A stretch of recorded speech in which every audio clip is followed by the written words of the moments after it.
what you think about when you're born into a fire. Let them burn it out. Sell them to the richest buyer. They wanna let the world decay. They tell us lies and fade away, fade away. We feel betrayed. We were raised to lose the race. Wake at the back of the pack, kill it anyway. Listen up now, because we're never dropping out. Beat the odds, beat the big house. Our brains are bigger than the doubt. We've been thinking for ourselves, never let the truth fade away. This is bigger than ourselves, we won't let the world burn away. Burn away, we feel betrayed. Of course he is. The elder millennial. They get a lot of good content from that, a lot of truth. He probably found him from watching my show all the time.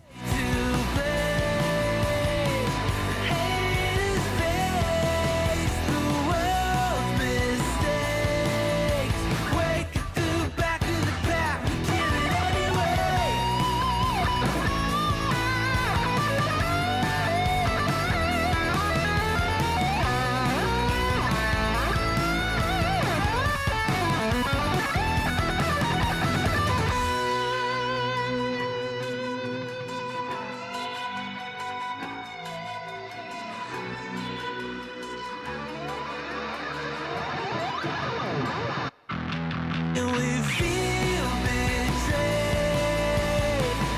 We were raised to lose the race. Wake at the back of the pack, kill it anyway. To play, haters face the world's mistakes. Wake at the back of the pack, kill it anyway.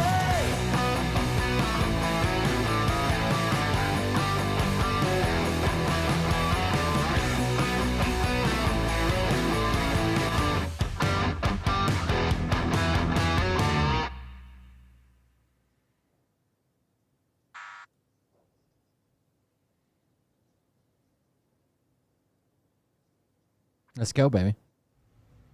Hey daddies, it's me, the Linda Binda from TikTok. I wanted to make this video because I wanted to thank you for watching Cold Beer Confessionals with Will Bird. I think that's just incredible. I've watched a few episodes and I'm just like very intrigued. But you know what I'm most daddies. intrigued in is Big Daddy's meat stick. I heard that it's very thick, like a good old German sausage. You know, Linda and her coochie loves that. Oh, never mind. Let's not go there. Anyways, I hope you have a good show and enjoy it as you can. There's a lot of weird things that go on, especially when it comes from the realm of Linda Bindaland. So, enjoy the show. Thanks for watching. Peace out. Welcome, everybody. Thank you for joining us. I'm Will Bird, and this is the Cold Beer Confessional. Thank you for joining us. If you want to support the show, you'll see the bot popping up to leave a tip at coldbeer.fun. That's this website behind me where you can support the show. That's how I pay the bills around here.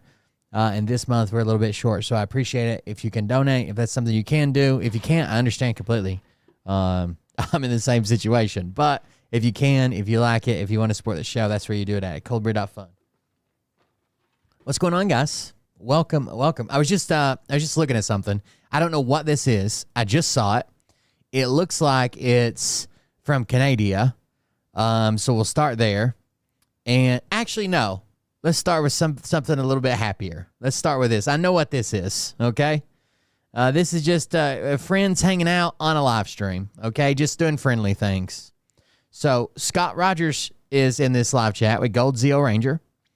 And another Scott Rogers, a wild Scott Rogers, enters the chat. Let's see how it works out. Do not No. Never. Trying to protect you. No. I appreciate it, but no. But didn't you tell me though that when you have a test and somebody's testing you, like Nah, you told this is me? beyond ridiculous. Someone impersonating me? Just ignore it. Yeah. Nah, Stop motherfucking impersonating me, motherfucker. You know, Well, they certainly sound like Scott Waddles. Stop impersonating me, motherfucker. It does sound like him. Stop impersonating me, motherfucker. you know what? Go yourself, you motherfucker. You know what? Scott, You know what? Scott, Go drink cyanide. No, why don't you go drink? Are you trying to get me bananas?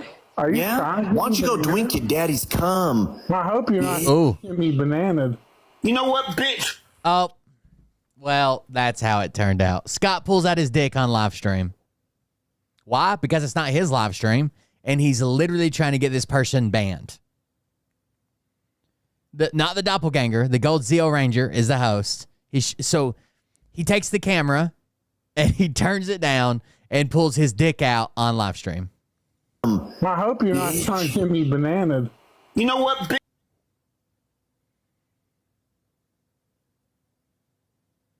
Bitch, suck on this, bitch. Wow. Wow. Wow. Bitch.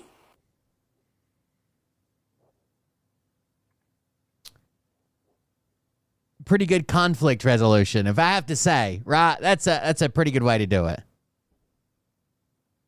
Suck on this, bitch, and just show your dick so everybody gets banned. Perfect. Because why would he want? Because he let the imposto up there. He let the imposto up there. He blames everybody, right? When he starts losing a conversation or doesn't know what's going on, whatever, right? That's what he does.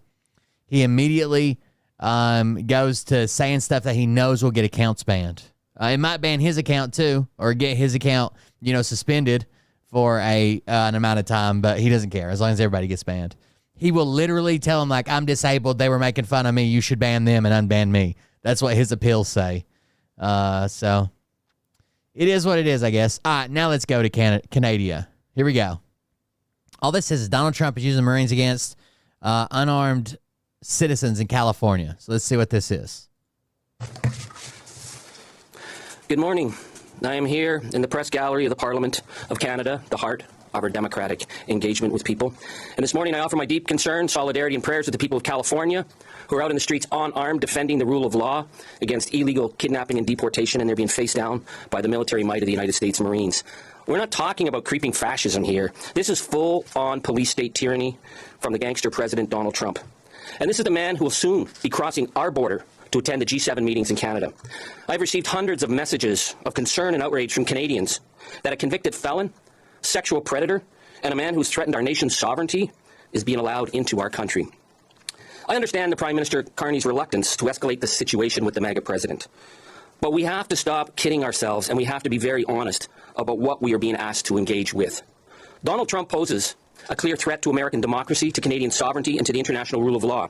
And this morning, I will lay out a straightforward indictment of Donald Trump's threats, not just to his own people, and not just to Canada, but to the international rule of law. Since November 2024, Donald Trump has made over 100 attacks on Canada. And yet when it comes to the war criminal Vladimir Putin, Trump has said almost nothing except to defend, to explain, to write off the crimes of the Putin regime. He is doing this at the expense of the American people and the Western allies. He continually promotes Vladimir Putin while attacking President Zelensky, the people of Ukraine, and the people of Canada.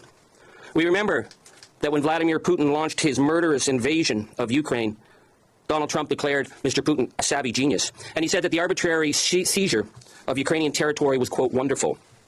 Trump refuses to denounce the murderous bombing of the cities of Ukraine, and he has falsely accused President Zelensky of having started the war. Trump has put the security of our European allies at risk to the benefit of Russia. He continually as well undermines American domestic security. When Russia launched cyber attacks on the United States, Trump downplayed the threat and put the blame on the, quote, lamestream media. Russia interfered with the United States election, which may have helped Trump get elected in 2016, and yet Trump has blocked investigations into the foreign interference. And yet Donald Trump has been more than willing to vilify Canadians. Earlier this year, Pete Navarro pushed to have Canada kicked out of the Five Eyes intelligence network. Canada plays a key role in the Five Eyes, helping keep Americans safe. It's a job that we do as an ally and a neighbor. But MAGA has turned Canada into their #1 enemy, with recent bogus claims from Kash Patel about terrorists from Canada flooding over the border. So let's compare those falsehoods with how Trump deals with the threats from Russia. This past March, the United States ordered the U.S. Cyber Command to suspend operations against Russia. The United States shut down efforts to counter Russian sabotage. Attorney General Pam Bondi blocked the FBI's Foreign Interference Task Force, which leaves the United States wide open to secret influence campaigns by Russia, China, and other dark actors. You got to ask yourself, is Donald Trump loyal to the people of the United States who elected him, or to Vladimir Putin's undermining of the international rule of law?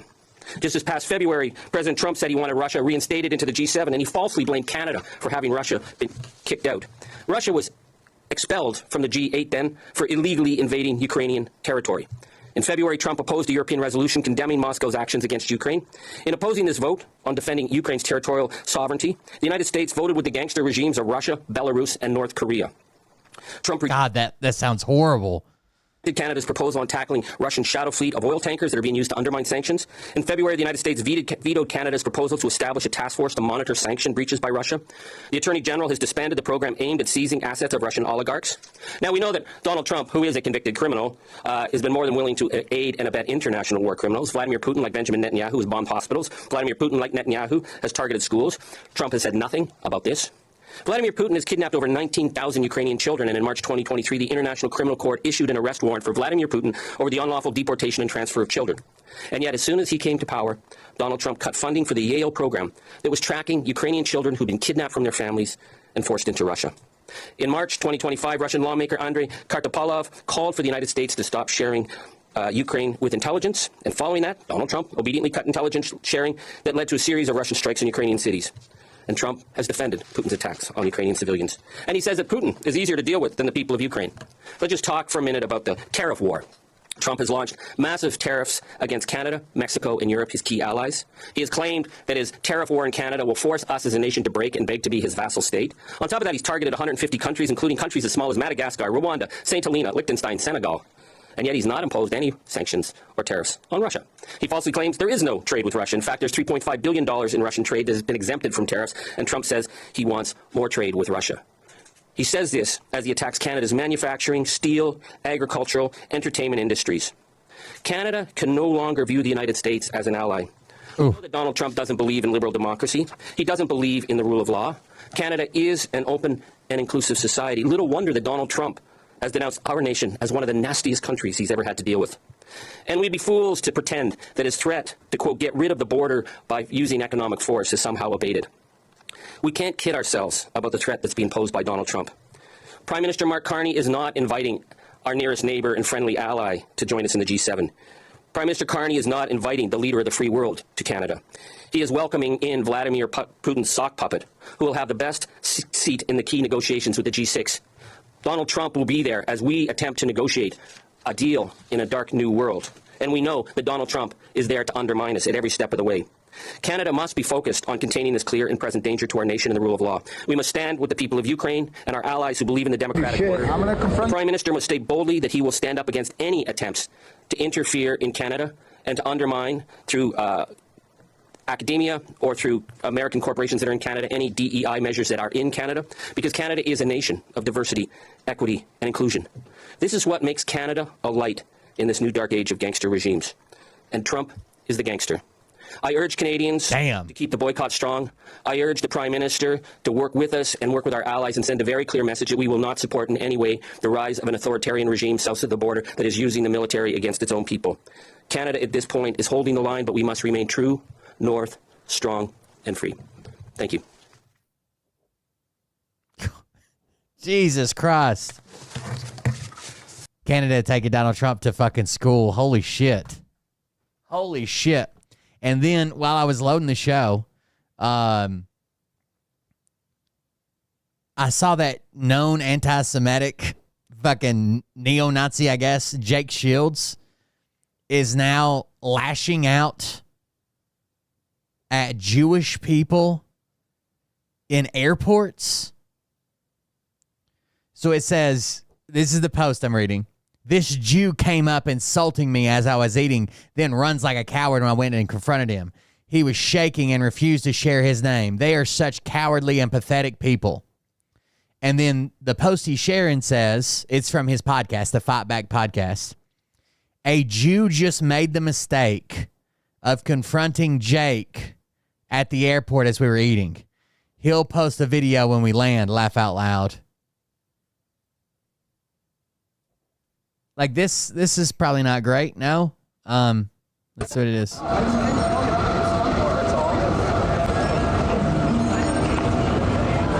So this is from third. We got the other view as well. It's like third party view. He's chasing him to his seat.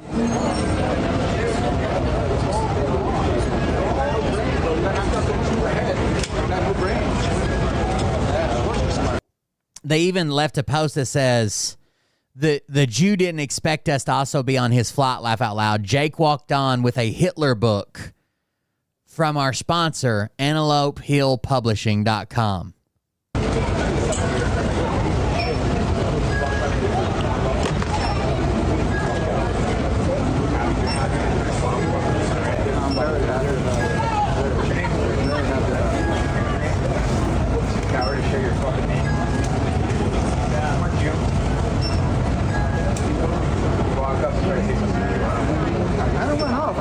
Anti-Semite scum of the earth like you, that's all. I came to confront you, that's all. I came to confront you. You're anti-Semite. You're full of hate. You're full of hate. I'm not running off anywhere. You're full of hate. You're ignorant. You have no idea what you're talking about. Yeah, you're just chewing on propaganda like a little kid. You're putting out dangerous. Yeah. You're dangerous. The king is dangerous. People are like what happened in Washington D.C. Fuckers like you. That's why. All you guys do is scum of the earth. You don't deserve a place on this planet, bro. What's up, bro? Once again, ladies and gentlemen, anyone else? I'm trying to tell you, I don't do that. Number 5, before I continue on with number 6. People of life. Any more group 5 passengers, you can step forward and board. We're gonna jump over in a second to his view from his phone. Continue on now with 6 passengers. Jake Shields was like a big MMA fighter, right? Like he's not like he's got a huge following. His podcast is a huge following because he had an MMA crowd. But recently he came out like fucking super pro-Nazi. Like the Jews run the world and they keep all of us out. And they're taking over and they cause all these problems and they're running the politics and this and that and the other, all the banks. Scum, look at you. Look, you're scum of the earth. You haven't looked in the mirror clearly, huh? It's okay. We don't have to interrogate her in chat. It's all right. I ran off. I came to confront you and tell you what a scum you are. That's all. That's all. I came from a distance. I did. Well, you ran off. People like you. My name is Ori. Ori what? Yeah. It doesn't matter what my name is. I mean, he has the balls to say something to him in the first place. The guy's an MMA fighter, right? Like, I'm sure this guy isn't an MMA fighter. I know your name is. I'm proud. Oh, of course you share. You're proud? You're proud? What are you proud of? What are you proud of? Getting you scum out of my country. His hand's shaking, by the way. Look at the phone screen shaking back and forth. It ended right then. Here's the view from Jake. So we can hear what they're actually saying. You're such a little coward baby kid. You walk up and you run off. I run off? You're a scum, bro. You're one of the biggest scums on the earth, bro. You're a baby killer You're Jew. one of the... Okay, I'm a baby You killer love Jew. killing babies. Look at you walking off. You walk up, you're I'm not walking off. I just came to tell you how big of a scum you are. That's all. You're a scumbag fucking killer. What's your name, little faggy Jew? Look at you walking off. You want to come and confront me and you walk off like a little I'm coward? gonna confront you all day long. Yeah, you won't do shit. I'm gonna confront you all day long. You won't do shit, you little bitch. You got no brains, bro. You got knocked out so much in your head. I'm way much smarter You got than no brains. I'm way more smarter than you, fucking child of course killer. you're smart. Trying to subjugate our government. You're a piece of shit. Go the fuck back to Israel. You're not welcome here. Get the fuck out. You're happy they're trying to bomb Yeah, this is what America is now. fucking people in Iran. I'm very happy about it. What's your name? Very happy about it. What's your name? Too coward to share your fucking name? Come on, Jew. You walk up and try to say something, and you run off like a little cow. I don't run off. I just come confront anti-Semite scum of the earth like you. That's all. I came to confront you. That's all. I came to confront you. You're anti-Semite. You're full of hate.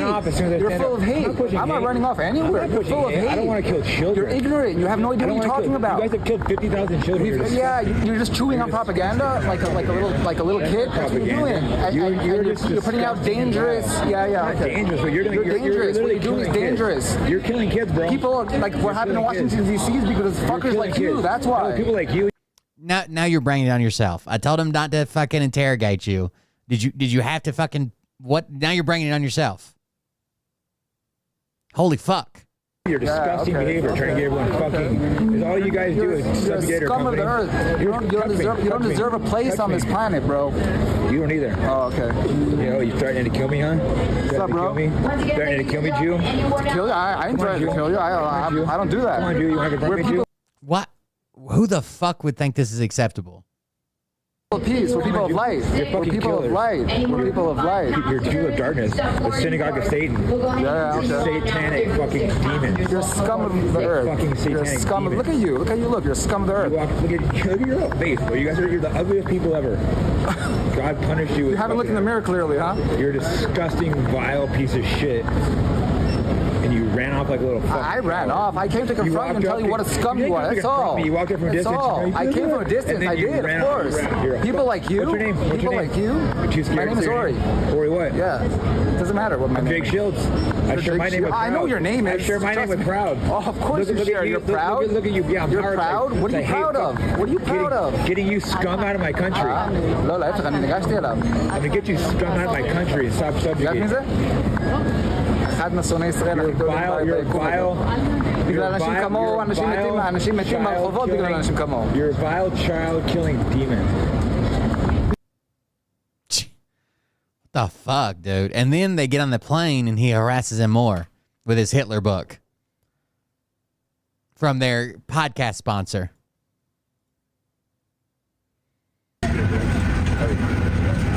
So that's the guy sitting there. And then, of course, that's Jake.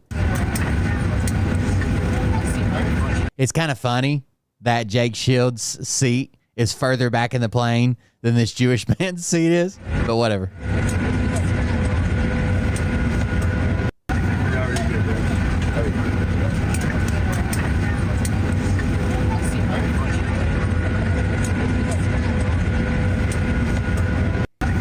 And I'm sure they tried to find him when they land. They didn't post a video. They just posted pictures.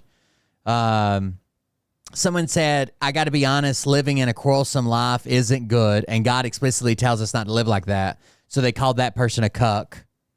Then someone said, hope you guys have fun jacking each other off tonight. And then that they responded, shocking, you're Jewish, to that person.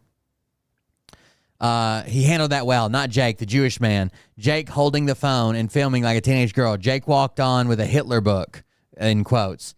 I mean, pretty much making the Jewish guy's point for him. Haha, you guys are scum. Jake is a weak little man. I would eat him alive in a hand-to-hand combat if it came down to it. That's from somebody, just a comment. Then someone says the JQ, which is the Jewish question, used to be somewhat intellectual with people like David Duke. Now it's full of Untermensch. I guess lower men, undermen, lower men. Jake Shields looks like a CTE monkey. Lucas Gage is a moron that got scammed by Stu Peters. Nick Fuentes is a Mexican. They aren't sending their best. So this guy is a Nazi, but it's like, you guys are too low caliber for me. Rolling on the floor, laughing. He whipped out his phone like a bitch and started recording for clout. He's a clown. Does Jake think he comes off well in this video? He's not very bright. Jake's hand was shaking. Why was he scared? LMAO. Imagine letting a Jew get under your skin. Haha. He's lucky Jake didn't put a dent in his stupid face. Then someone shared this image. Of course, some of their anti-Semitic fans shared this image and said, Oy vey, I'm being holocausted. Help.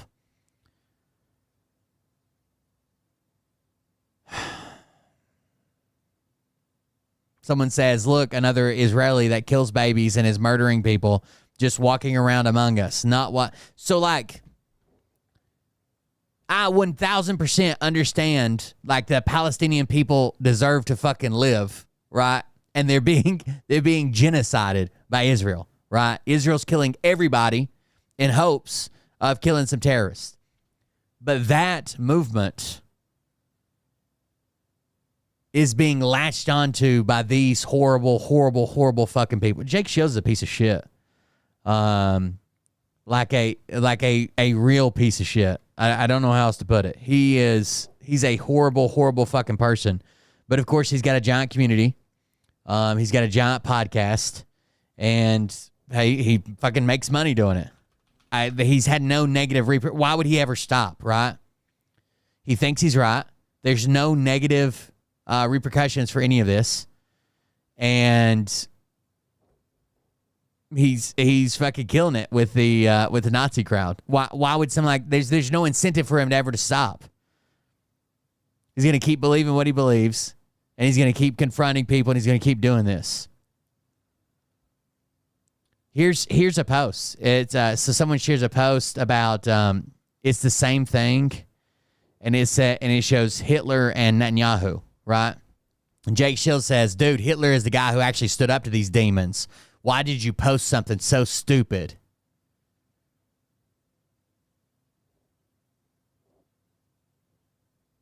Like, Jake Shields is a piece of shit. I don't know how else to put it. I can't believe he's just openly confronting people in a goddamn airport like that, right? Like out in public, and everybody's just like okay with it, or just standing around watching it. So, note to self, don't watch the Fight Back podcast, or was that what it's called? Fight Back podcast. Remember Ian Carroll?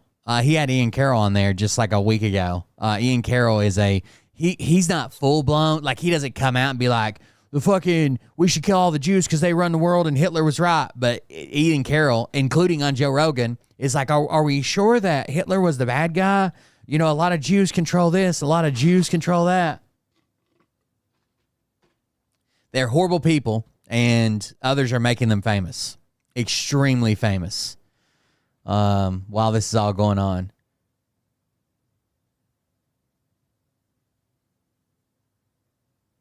And they use these clips like they're bombing kids. When they are bombing, Israel is bombing kids. I don't want to take away from that. They use that to start to build credit, and then go into like, well, they should be exterminated. Well, they run this. Well, they run that. Well, they're doing this. Well, they're secretly running this. Well, they're the cabal. Well, they do this. I don't know. It's just insane. Insane that Jake Shields has an audience that is all over social media posting this shit. Remember when this shit would get you banned on Twitter?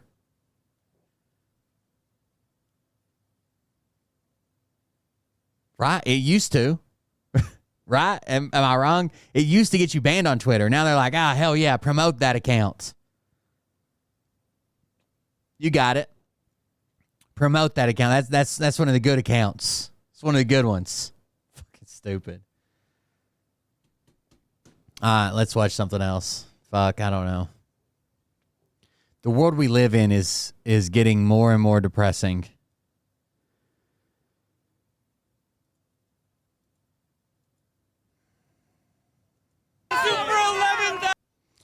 This is interesting.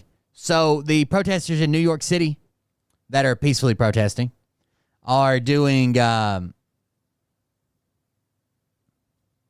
don't know. Book Girl says that RJ May politician from South Carolina that we were talking about, they got busted with all the kitty porn, was actually a big deal with the Moms of Liberty people. I don't know. We might look that up later. RJ May the third, the politician from South Carolina, got busted with all the child porn, and the Joe Biden account that I did at the end of the show yesterday.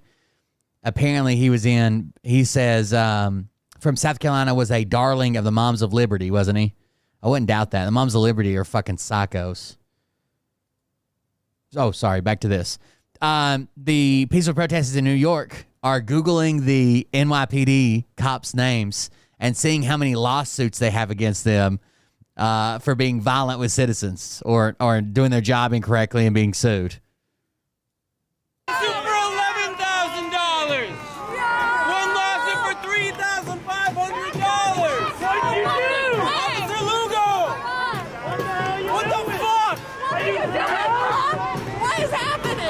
guys doing your job? You only have one lawsuit for $80,000. $80,000. You beat somebody up, handcuffed them, and then sprayed them in the face with pepper spray. These are all lawsuits that have been settled out, and they're reading them in real time while they're standing there in front of these fucking cops, which I think is pretty smart. You beat somebody up, handcuffed them, and then sprayed them in the face with pepper spray while they were handcuffed.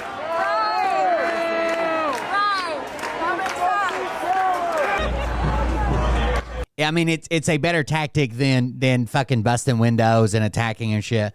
And there's a, I personally believe, I know there's people that are like, oh, just protest and stand on the side of the road and don't do anything. That kind of defeats the purpose of the protest, okay? I can also understand why it would be incredibly scary to be surrounded in your car by protesters, especially when they're beating on your windows or beating on your car or something. Right. But the reason you're protesting is to draw attention to something. And people going on about their lives, just going down the road, going to work or doing this or doing their normal lives. Obviously, you want to inconvenience them some and say, hey, look at this. Why are you not looking at this? Why are you not out here protesting? Look what's going on. You should have some inconvenience in your life to be part of this. The part that I just can't get behind is maliciously going after private property. It is a completely different scenario when you go after public property, right? When it's a police car, it is, city property, government property, whatever, right? Hell, you help pay for it. It's the bad rap you get when you go after public property or private property, right? When you go after someone's personal belongings, their car, their store, their whatever. And I can't. I tried for like 2 hours to get somebody to see this. I asked them if they thought there was a chance that there are paid protesters protesting against Trump. And immediately, they're like, hell yeah. Hell yeah, there is. I guarantee you there's paid protest. I guarantee there are paid protesters that are protesting by some billionaire, millionaire, blah, blah, blah, blah, blah. Okay? So then I asked them, well, if there's a chance that there's paid protesters, is there not at least a chance that there are fucking paid agitators? That there are people that join the protest to set some shit on fire so Fox News can pick it up and run it and pretend like that's what everybody's doing? No, I don't think so. It's a little far stretched for me. What? So there is a 100% chance there are paid protesters on one side, but there can't be anybody paid on the other side? That's not, it doesn't work like that? It's like talking to a fucking wall most of the time. So, what else we got? I got some other videos pulled up, I think. Oh, the veterans at Capitol Hill. So veterans bypassed most of them claim to be veterans. The people wearing fatigues at this protest that was going on today in D.C. They bypassed the barricade. They didn't storm into the Capitol like some groups of people did, but they went to the stairs of the Capitol and sat on the stairs in a peaceful protest to show that they're not okay with U.S. troops being deployed against U.S. citizens. I don't know that I can play this music at the first, but hold on. It'll stop in a second. Because the guy starts talking in a second. But there they are running. One of them gets tackled by a cop pretty early on. You can see there's probably 5 cops or so at the steps.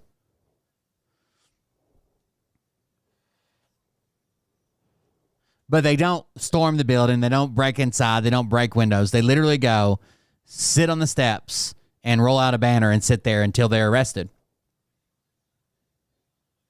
There it is. Ranger and... Stoker. I'm a former U.S. Army Ranger, and now we took the steps today in order to protest an entire system of increased militarization of the national security and the police state. We've got ICE raid happening unchecked, extrajudicially, a Marine infantry battalion sent in to police its own people. Now we have this increased... And now Trump's already backing off this policy of just grabbing everybody, even if they're here working, even if they're doing a good job, even if they've never committed a crime. Now suddenly he's backing off this policy. Authoritarian-esque military parade that's ostensibly in celebration of the Army's 205th birthday, but no, it's really for Trump. He wanted one in 2016, but the Pentagon wouldn't let him. Now, with the incredible leeway that a lot of his voters and the establishment and the government now have for him and his whims, we need to protest this, because it's not just about Trump either. You know, this was happening under the Biden administration, under the Obama administration. This has been building a long time, but now, you know, the veneer of democracy is fading away. Now all the furniture is off the stage. You've taken down the curtains, and you just have the iron wall of increasing fascism. I'm assuming they were all arrested just for passing the barricade. So we're here to use our privilege as veterans and our protection as veterans to rush over the fence, get arrested. As you can see behind me, they've made a screen of vans so you can't actually see the arrest. There were groups already working to get them bailed out and out of jail. Taking place. Somebody said Jolly did, and he did do some videos. This is one of them.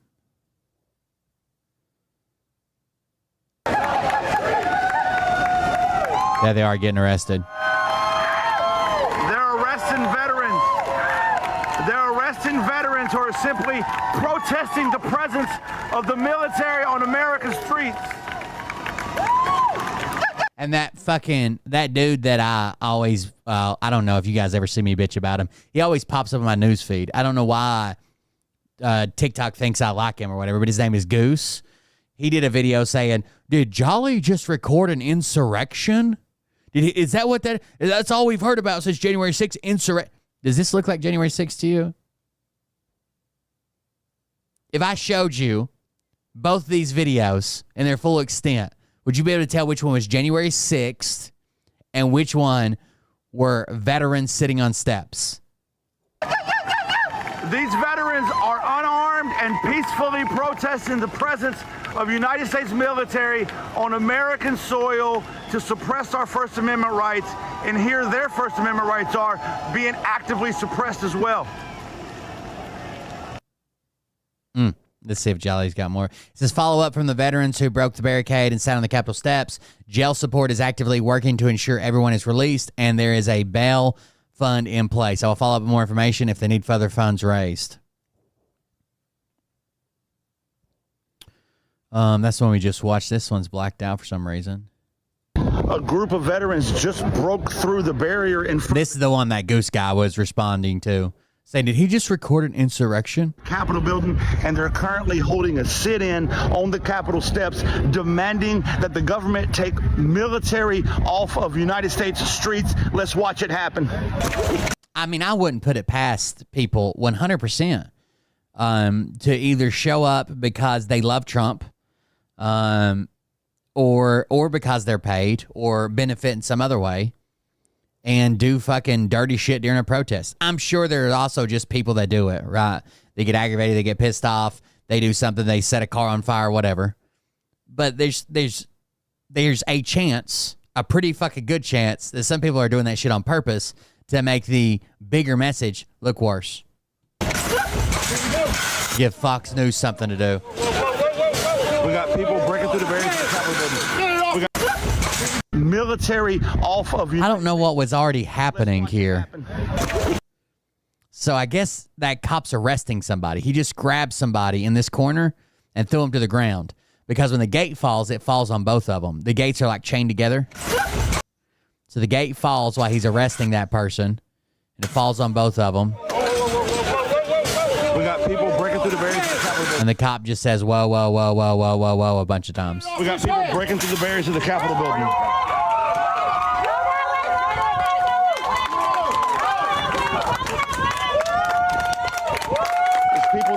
breaking through the barriers of the Capitol building, rushing the Capitol steps.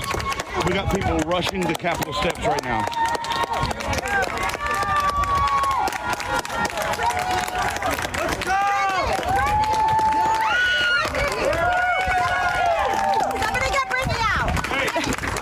Capitol Police are responding to the break. Capitol Police are responding to those who broke through the Capitol barriers.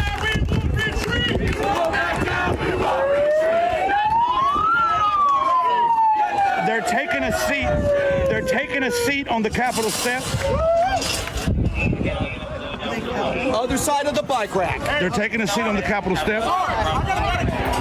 Pay attention. What's going on?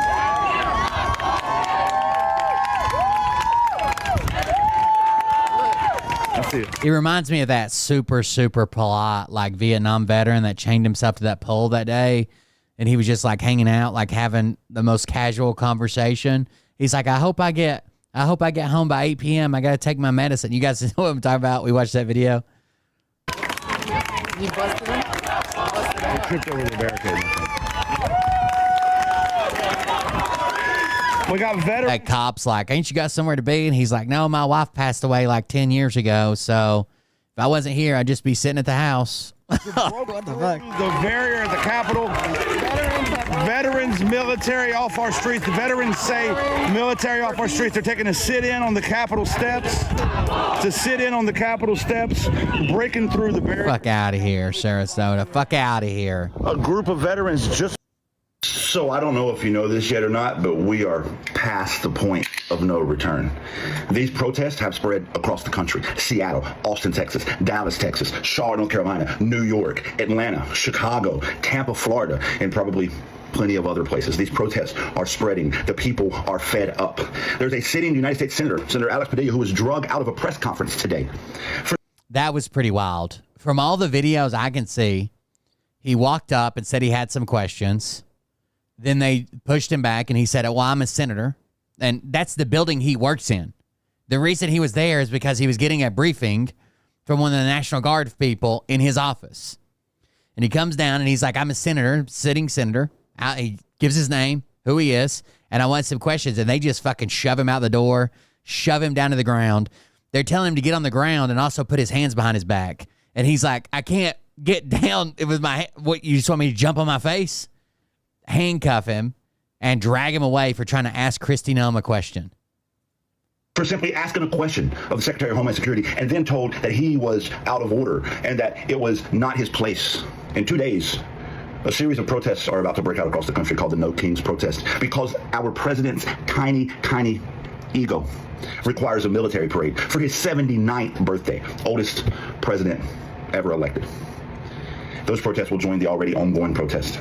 We are past the point of no return. It has begun. This is not hyperbole. If you haven't noticed it yet, because there's no neon sign that says it has begun, just so you know, it has begun. The snowball is so big now, it won't stop rolling. Fuck ICE. Fuck Donald Trump. Viva la revolución. There's a guy that's going viral right now for claiming that someone contacted him because he doesn't have a job. He's a streamer, but he doesn't have a job. And he's been trying to get a job on Indeed, and he thinks that's where they got his phone number. They didn't give him any name or any information, but said they'd pay him $200 a day to protest for the No Kings protest. They said they're part of No Kings. And, of course, it's a fucking lie, right? He has no proof whatsoever.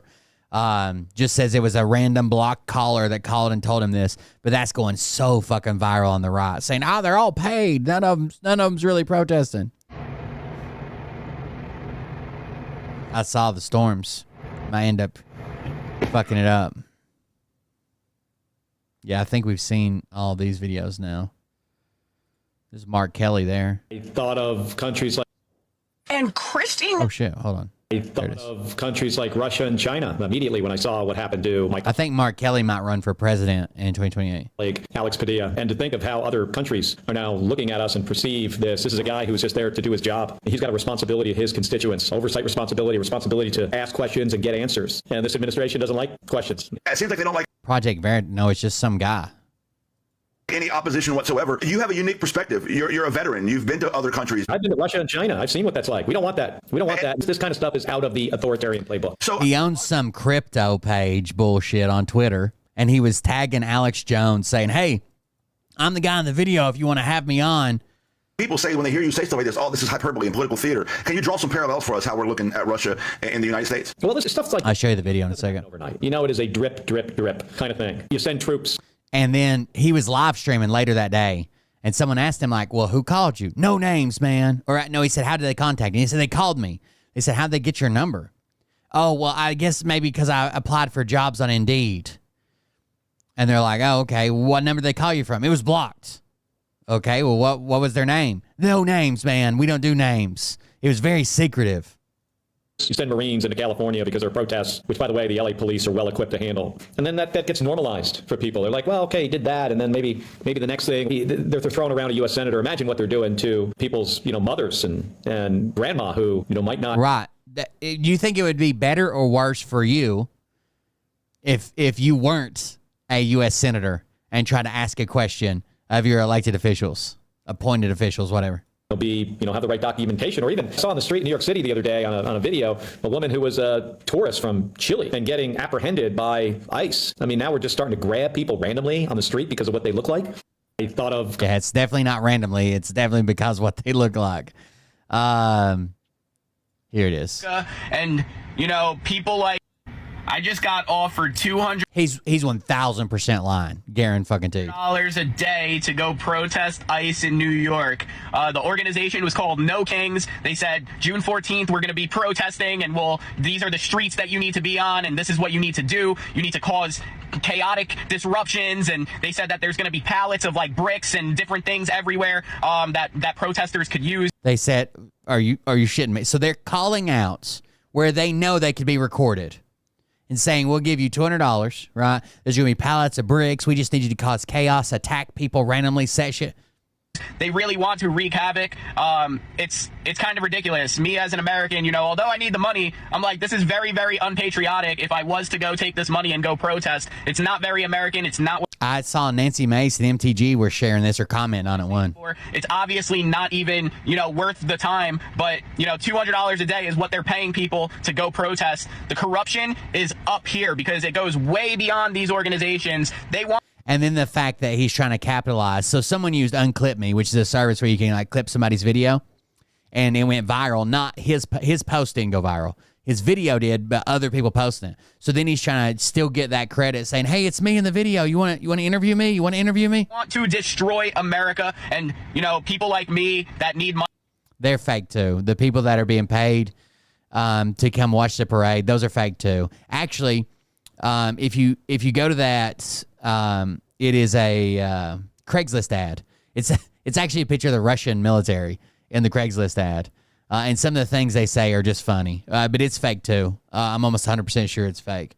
They're like, oh, we'll give you a red hat to wear, and you can wear gold too. We like gold. Money are gonna go do it. I'm not gonna go do it, but people are gonna go do it. They're gonna go destroy, the city and cause chaos. It's just crazy that they're even paying people to go do this. It just goes to show that everything we deal with is corruption, and these people at the top level, like, who's paying for this? There's got to be some billionaires paying for this so that they could. By the way, when they were asked why Senator Alex Padilla was arrested and forcibly removed, he was released almost immediately. They said it was because he was disrespectful. Try to get Trump out or something, but $200 a day to go cause chaos is like crazy. Not worth it, but also like really fuck. The fact that he runs a crypto thing, there's no way I would ever fucking trust him. Like, his name is something crypto.io on Twitter. If I can't remember who found that, but somebody investigated and found him. Like, it's a fucking joke. But so are the let's see. I just got offered $200 a day to go protest ICE in New York. The organization was. This one's fake too, though. The paid to attend the Trump parade, I guess I should put. Yeah, there it is. So it says T. Mellon Events is looking for seat fillers. That's actually the Russian army right there, by the way. I noticed that as soon as I saw it. It says flat fee of $1,000 paid in cryptocurrency, provided by Fight LLC. T. Mellon Events is looking for seat fillers and extras to provide their time for space maximization and attendance perception Space maximization and attendance perception. I think they were trying to be funny when they posted it. For an event taking place in Washington, D.C. on June 14th, extras and seat fillers will check in on the morning of June 14th at 9 a.m. Extras are required to wear red, white, and blue clothing and will be provided a red hat to wear. Gold accessories are acceptable as well. The team will advise the extras where to stand or sit according to the line of sight from the VIP viewing platform area. Extras and seat fillers will be paid a flat daily fee and will be provided a lunch of fast food and soda, which is Trump's like known for, like McDonald's and Diet Coke. We encourage, I think it was supposed to be a satire post. We encourage people of color and ethnic groups to sign up for Maximus Perception Control, and these individuals will be prominently displayed on the televised broadcast and local viewing screens to be seen by the VIP platform. So someone says, just like those Kamala rally. Like, I don't think people get satire anymore. I don't know if the post is still up. They probably removed it. Oh no, it's still up. There it is. It's a gig in Washington. It's a gig job in Washington, D.C. And I saw a TikToker saying, "Oh my God, he's paying people to show up." I think it's supposed to be satire. It's the goddamn Russian military, dude. And it's badly photoshopped. Look, there's like 1 million people right there. That's very, very badly photoshopped. What else we got? How much money were they giving these illegal immigrants and asking them to ditch their... Trump supporters, for some reason, think they were giving illegal immigrants $30,000 to show up in America. How much money were they giving these illegal immigrants and asking them to ditch their IDs? It's obvious. Tell me how that isn't obvious and how that isn't a... No fatties. They, in the Fort Bragg email, they said that if you didn't agree with the current administration, you didn't have to go. You weren't allowed to be fat, but they didn't want people being seen on the televised speech rolling their eyes or making faces against the current administration. That's insane. That military command are telling their subordinates, like, hey, get rid of these people who might make faces, who might roll their eyes, who might not agree with the current administration. Convince you to get on or who are fat. Because I don't think that somebody is going to come here on the hope that they get a little bit of money from the United States government to subsist here and do nothing. I think people are generally coming here to work. That's why for opportunity. Everyone wants to leave their country to come to the greatest country in... Yes. Everyone wants to leave their country to come to the greatest country in the world for opportunity. For opportunity. To be more. To have a chance in a semi-fair system. Right? To leave their country to come to the greatest country on the planet. I'm so sorry. I love this country. This country is not the greatest country. This greatest country. Let's open those doors. Let's let them all in. The United States. Let's get rid of their ID. Let's give them 30 grand. Yeah, it's not 30 grand. Obvious. The United States is... me, please. I beg you to convince me. You're not here to be convinced. But the United States... Using a simple tactic. Very simple words. The United States is not the greatest country in the world for welfare. The United States is the greatest country in the world for opportunity. Because you can be the best version of yourself here. Not because we give a ton of welfare. Opportunity. Opportunity to work. Exactly. Why not? Yeah, you're agreeing too. They're not coming here to say, oh, I could just go to the U.S. and sit around and get a few $100s a week and starve to death. Like, what the fuck? Come in with 30 grand and nothing. That was obvious by I don't think nobody is getting, they're not getting a $30,000 check to come into the United States. Then why didn't Trump allow them to close them when they had the border bill? That Lankford, a Republican in the Senate, he proposed a border bill. We had a border bill to close the border. Why did Trump shoot that down? You know, that's a great fact. I couldn't argue something that might be a fact. I don't know what is the fact, but the fact that Trump ran on building the wall and closing the borders. By the way, they can say anything in a debate and expect you to engage with it honestly and logically. As soon as you bring up something that refutes their point, they're like, well, I don't know about that, so I can't engage with it because I don't really know about that. So I'm going to have to get the fuck out of here. You say makes zero sense to me. Okay, you should look into that. Well, the issue would is that make sense? Well, because the real reason, and again, I'm just screaming into the abyss here, but the real reason is illegal immigration is not anywhere near the problem that Trump and everybody else makes it out to be, which is why he had no problem killing that border bill, and which is why he's been in office now for a month and has done absolutely nothing at the border. Why shut down? If the border is such a big deal, why shut down the border bill? Because it's a talking point, right? And when he needs his supporters on his side and not thinking he's on the Epstein list, not thinking he's failing doing this or failing doing that, he can always ramp up these very public deportations, right? He knows that's good press for his supporters. When Elon said Trump's on the Epstein list, he sent Stephen Miller to go yell at DHS to deport more people so he could brag about that.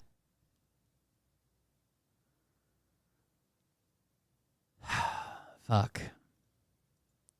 This is Operation Rising Lion, Israel's surprise strike on Iran, explained by Ryan Macbeth. And most likely drone operations against Iran, known as Operation Rising Lion. I did a video about it last night. That video was demonetized. It was remonetized earlier.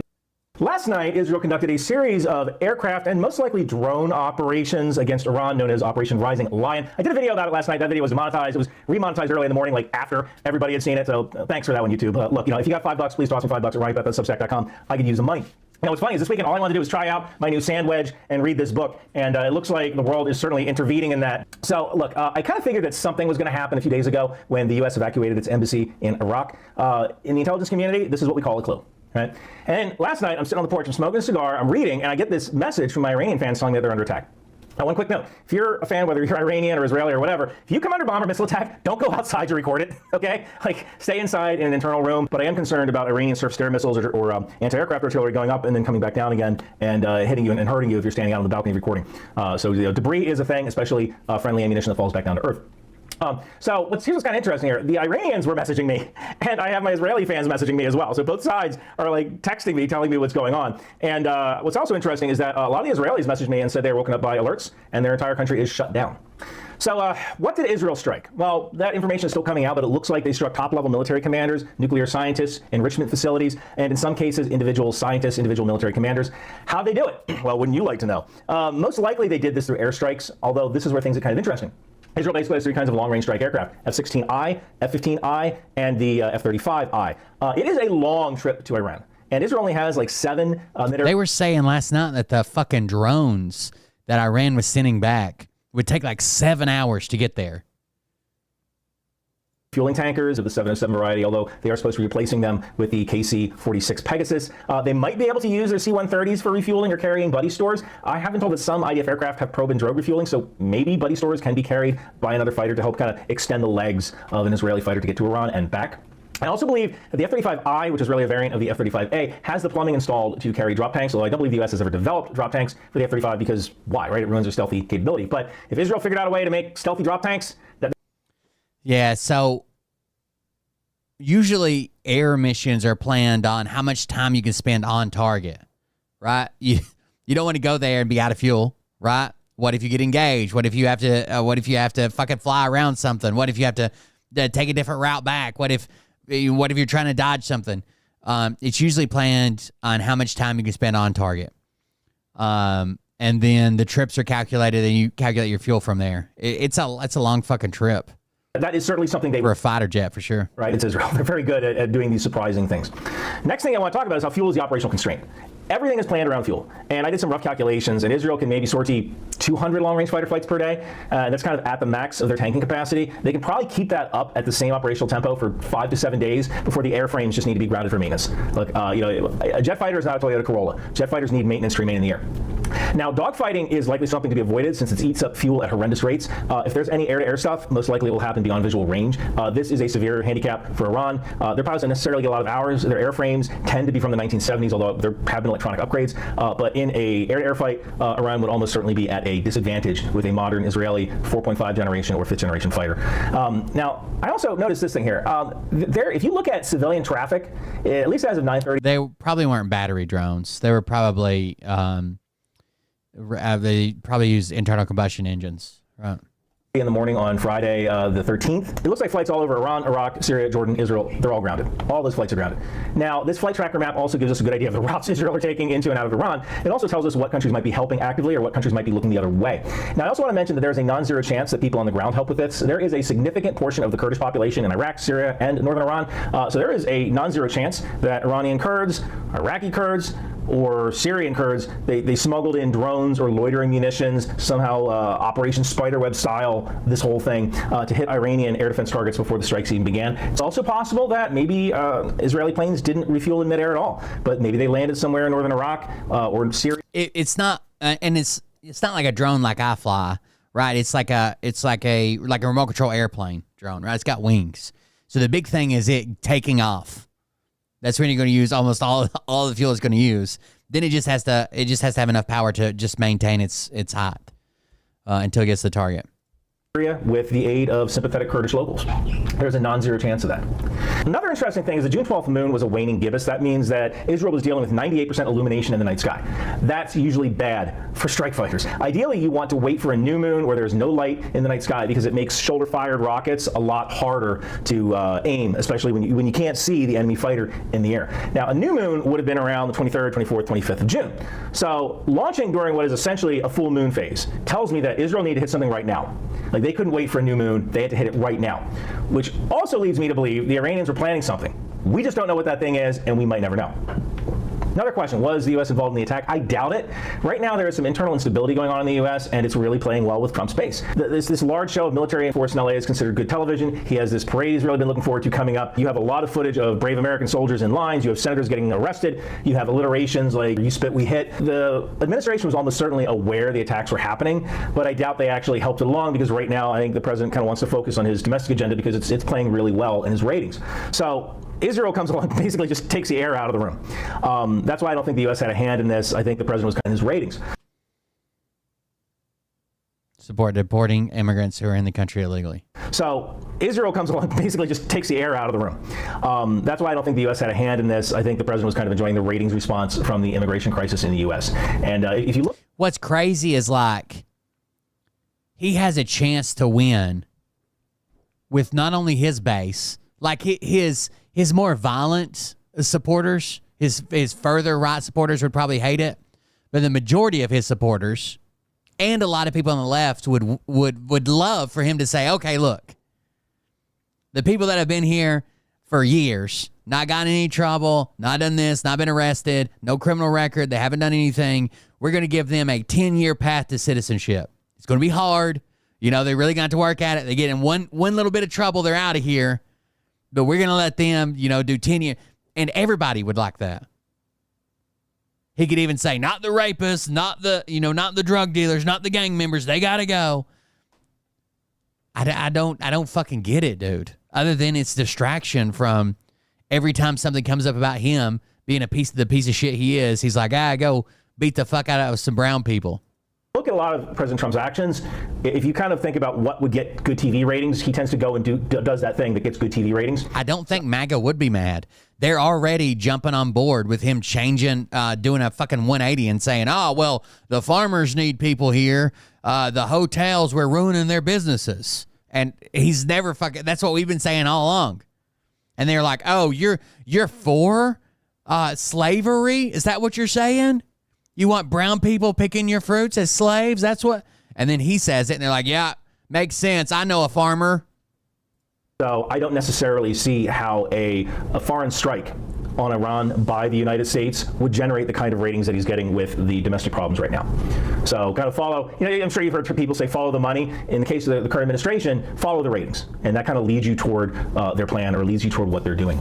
Another thing is that people say, could this lead to a regional war? I've said before, regional war is impossible. Neither Israel nor Iran have the physical troops or logistical ability to capture or invade each other. Both Iran and Israel have what we call short arms and short legs. Yeah, they turn so quickly. Like, you're not going to get Obama to get his core supporters on board when he comes up and says, all right, listen, we're deporting everybody who ever came here illegally but his supporters, like he could tell them tomorrow, like, hey, I signed a peace deal with Trinidad Aragua. They're going to start picking up a litter on the side of the road, and I really think it's great. Like, and they'd be like, hell yeah, TDA, they're on litter duty. Great. Love it. Like he can just fucking say anything. Well, they can't get. But there are people that follow him just because they're racist. Those people will be like, no, we need America to be white again. It's the great replacement. They're stealing our jobs, kind of deal. They don't have the logistical ability to do it. And once they get there, they can't sustain. So before you listen to people going, OMG, World War III, just stop and ask yourself, what does World War III look like? Try to war game it out in your head. Look how far away Israel and Iran are. And it kind of leads you to believe, like, really a war between Israel and Iran would just look like them lobbing missiles at each other until one side runs out. And Iran is already dangerously low on ballistic missiles. It fired about 200, 300 missiles and drones at Israel in October of 2024 in a fairly ineffective attack. Now, Israel's response to that attack was to destroy Iran's planetary mixers. You see, rocket fuel is mixed in these special mixers called planetary mixers that are designed to be airtight to prevent bubbles from being formed in the fuel as the rocket fuel is being mixed. If you destroy the mixers, you essentially eliminate your production of new rockets, right? You have no way of feeding those rockets rocket fuel to launch them. I know that Iran just ordered more missile ingredients from China, which tells me that Iran might not have the weapons remaining to launch a ballistic missile attack against Israel of a similar kind that they performed back in October of 2024. Next question is, are the attacks over? We don't know. Israel may certainly perform these attacks until they get tired or they absolutely have to ground their planes for maintenance. Average Israeli rate for uptime for an F-15, F-16 is about 85%. So now that doesn't mean you can't surge aircraft. You get your crew chiefs, you get your maintainers to work like hell. You get all 12, all 24 aircraft up and running. The crew chiefs are all tired, but you got it done. Yes, you can absolutely surge aircraft, but for the most part, ready rate for the F-15, F-16 is 85%. For the F-35, it's about 65%. And every time that plane goes up, there is a chance that the super genius with a degree in zoology who's in the cockpit is going to break the freaking jet. You're going to be working Saturday. So if these attacks occur over a series of nights, expect each attack to have fewer and fewer aircraft because things are just going to break. All right, look, I'm going to be... Well, I mean, he's real good friends with Sebastian Gorka. And even though I think he's called out some of Trump's crazier things, I think he's probably a conservative. On Newsmax a lot today talking about this, so you can tune in if you have cable. And if I'm lucky, I'm going to make it to 1 o'clock tea time. Hey, one more thing. I'm wearing my Think Outside the Bomb shirt today. Features an F-16 drop. So Iran has responded, and just a few hours ago, missiles were raining down inside of Israel. Now, we also have some updated information as to the effectiveness of Israel's strikes in Iran. This is Preston Stewart. He does a pretty good job. On last night, specifically the impact that had to the Iranian nuclear facilities, their missile launch sites, and military airfields. But I want to get started with some footage out of Tel Aviv. And this is a pretty wild clip, again, just a few hours ago, showing Israeli interceptors trying to down incoming Iranian missiles. And all of a sudden, you see the impact from one of the problem with the Golden Dome or the fucking Iron Dome, not Trump's Golden Dome, any missile defense system, it's just got a limit of how many targets it can. Like, the reason that our missile defense homeland is so good is because it's layered so much. But if we can only do, let's say we can only handle 2,000 missiles, if they fire 2,005, then oh well, right? That's how a lot of the attacks that come in on Israel and actually hit are, right? Either it was some type of misfire or down system with their Iron Dome, or it was they overwhelmed it in an area. Those missiles strike home. Now, it's not clear exactly what was being targeted here. It could have been going after that air defense asset, which is a normal thing to do for missile strikes, or that air defense asset could have been protecting a sensitive location that Iran was targeting. We don't know what the target was in this case. We don't know the effects of that impact. But what we do know is that the IRGC... I mean, it's the same, like, let's say I line you up against a wall and I'm 10 feet away and I throw a tennis ball at you. You could probably jump out of the way. Well, let's say I'm 30 feet away. You probably jump out of the way. If I line up 1,000 people throwing tennis balls at you, you're probably going to get hit with some tennis balls. Islamic Revolutionary Guard Corps has announced that Operation True Promise 3 has been launched. Turning to some statements from the IDF, kind of summarizing things here. Their spokesperson, Brigadier General Deference, said, quote, I have a question, chat. I've got a real question for you. And don't say it in the chat because it'll probably get me banned on Twitch. When you were kids, did you play a game? And in this game, you stood back from a wall, let's say 10, 12 feet, and you threw a tennis ball at the wall. That tennis ball would bounce off the wall. One person stood there. Everybody's standing in line. That tennis ball would bounce off the wall. And then it would come back and someone would catch it. And then it was their turn to throw the tennis ball. But if for some reason the tennis ball bounced and hit you, like hit you in the foot, or you tried to catch it and you dropped it or whatever, you had to run and tag the wall and run back before someone took the tennis ball and hit you with it as hard as they fucking could. Did you guys play that game? And did it have a very offensive name when you played it? Because I've only ever heard it called one thing. 2 barrages of surface-to-surface missiles were launched from Iran towards Israeli territory. Fewer than 100 total missiles were fired. Most were intercepted by air defense systems or failed to reach their targets. There were a few impacts on buildings, some caused by interception. Played it with a fucking baseball. It sucked. This is yet another indication of the necessity of the operation, whose goal is to remove the threat. We will not allow Iran to grow stronger and produce quantities of missiles that could pose an existential threat to the state of Israel. Further interceptions may occur, and we are... What do they call it in Germany? To eliminate the threat. Now, through unofficial channels, at this point, I'm seeing the reporting that 21 people were injured across 9 different locations inside of Israel. And a keynote here is it does appear that there was enough early warning for Israeli citizens to make their way into shelter. I learned it was called something else from... Oh, you've never heard the smear the name?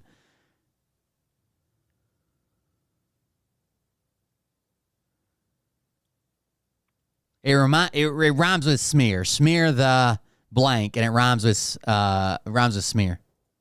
Came back down. Now, of course, in any one of these cases, people will argue, was that an actual missile impact point or an interceptor that fell down to Earth? Because that does happen. Up. It's pretty clear based off some of the damage. What the fuck were you guys aiming at? What type of punishment ritual did you guys have? All right, show us your ass. All right, the ball hits you. Show us your ass. We're going to try to throw stuff in it.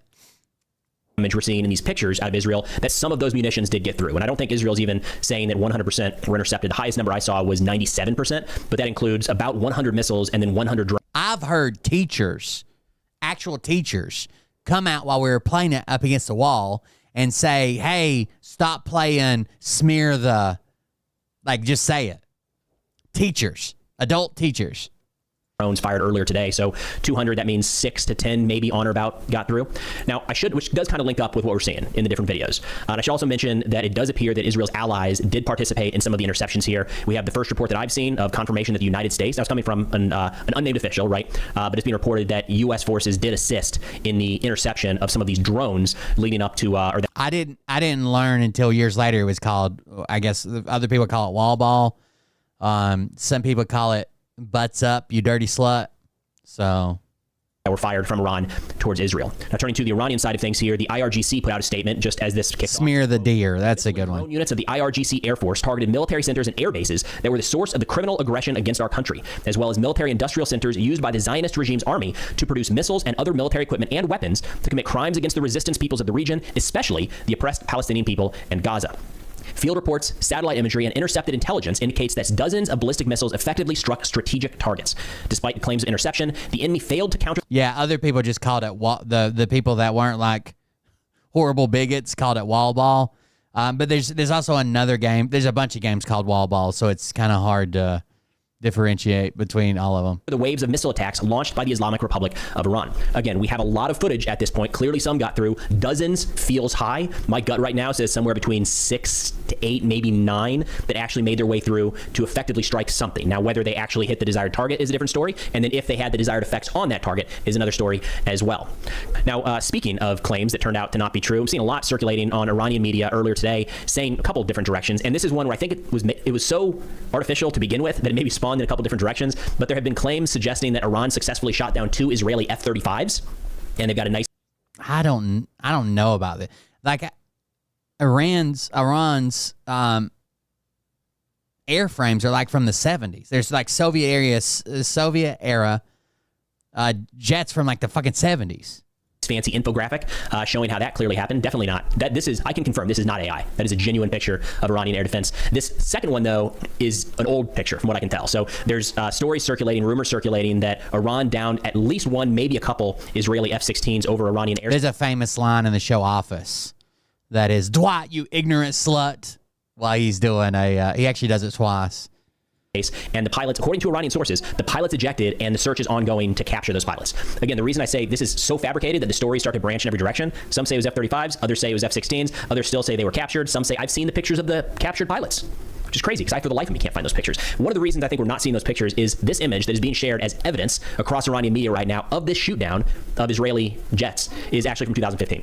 So that's actually a Russian plane shot down by Turkey, and it looks like trying to make it a little bit darker to trick people. I don't know. It's not even like good. Just use AI, right? Just make it an original fake, not an old fake. But nonetheless, there's no indications at this point that any Israeli aircraft have been shot down, that any Israeli pilots have been captured or down behind enemy lines, anything like that. If you're looking for Israel to confirm this, it's going to be hard because you can't prove a negative.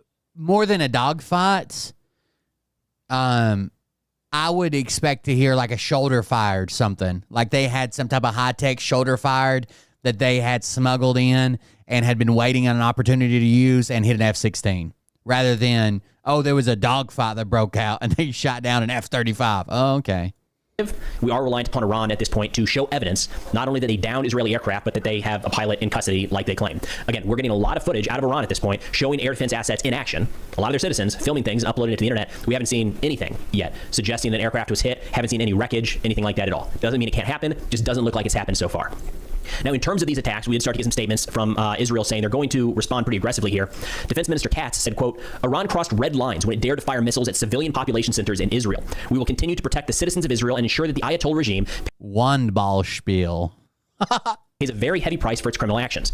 Now, look, we're seeing there's statements that have been made already in both directions where it's a little bit of like, guys, come on. I'm going to tell my kid that's what it's called. It doesn't matter how targeted it was. We definitely saw Israel strike what would be considered civilian facilities. They were the homes and the residences and or the offices of sometimes military personnel, other times nuclear scientists. And I understand how you can group nuclear scientists into a threat in this capacity because they're developing nuclear weapons, but a lot of those facilities, from what we can tell, were in populated centers. They were in Tehran and elsewhere. That same argument is going to be made in this direction, assuming that Iran was actually going after military facilities and not like headquarters buildings and things like that, government facilities, and not just high rises full of civilians.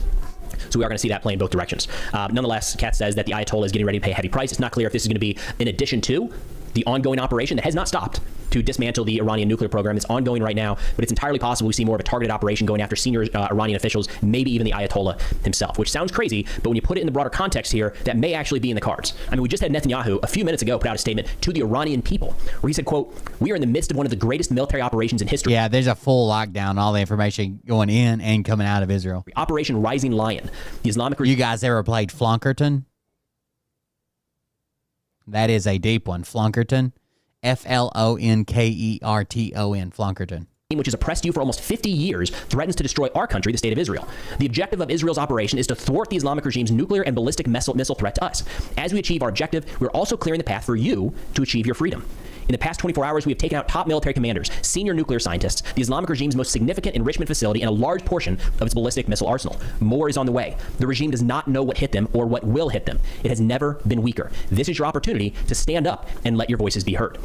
Now, I've not seen any indications of any sort of local uprising at this point, but it is worth mentioning now that there is a significant population inside Iran that is not supportive of the current regime.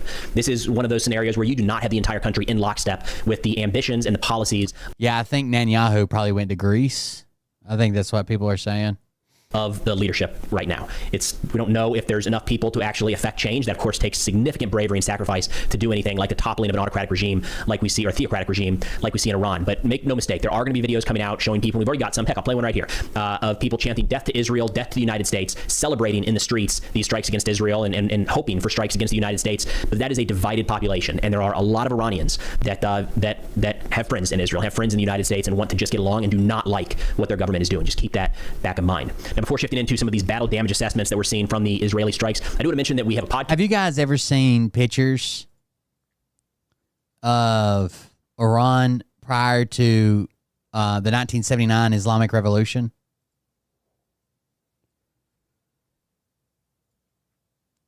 Like, it looks like it could be any city in the 70s.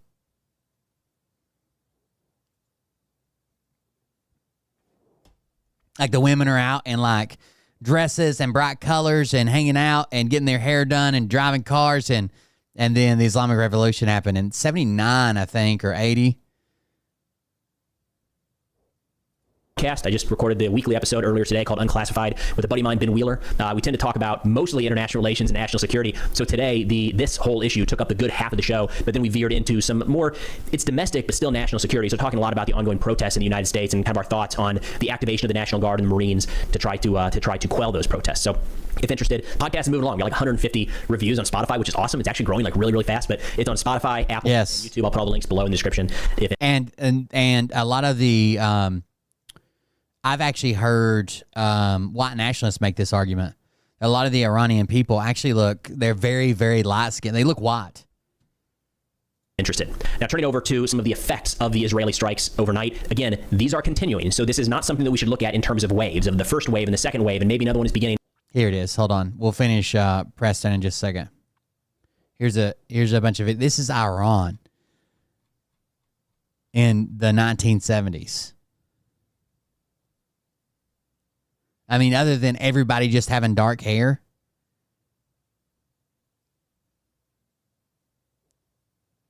Is that what you think of now when you think of Iran?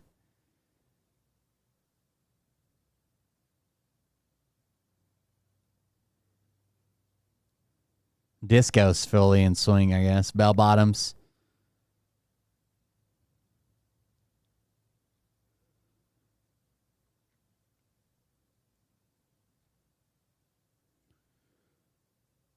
Ooh.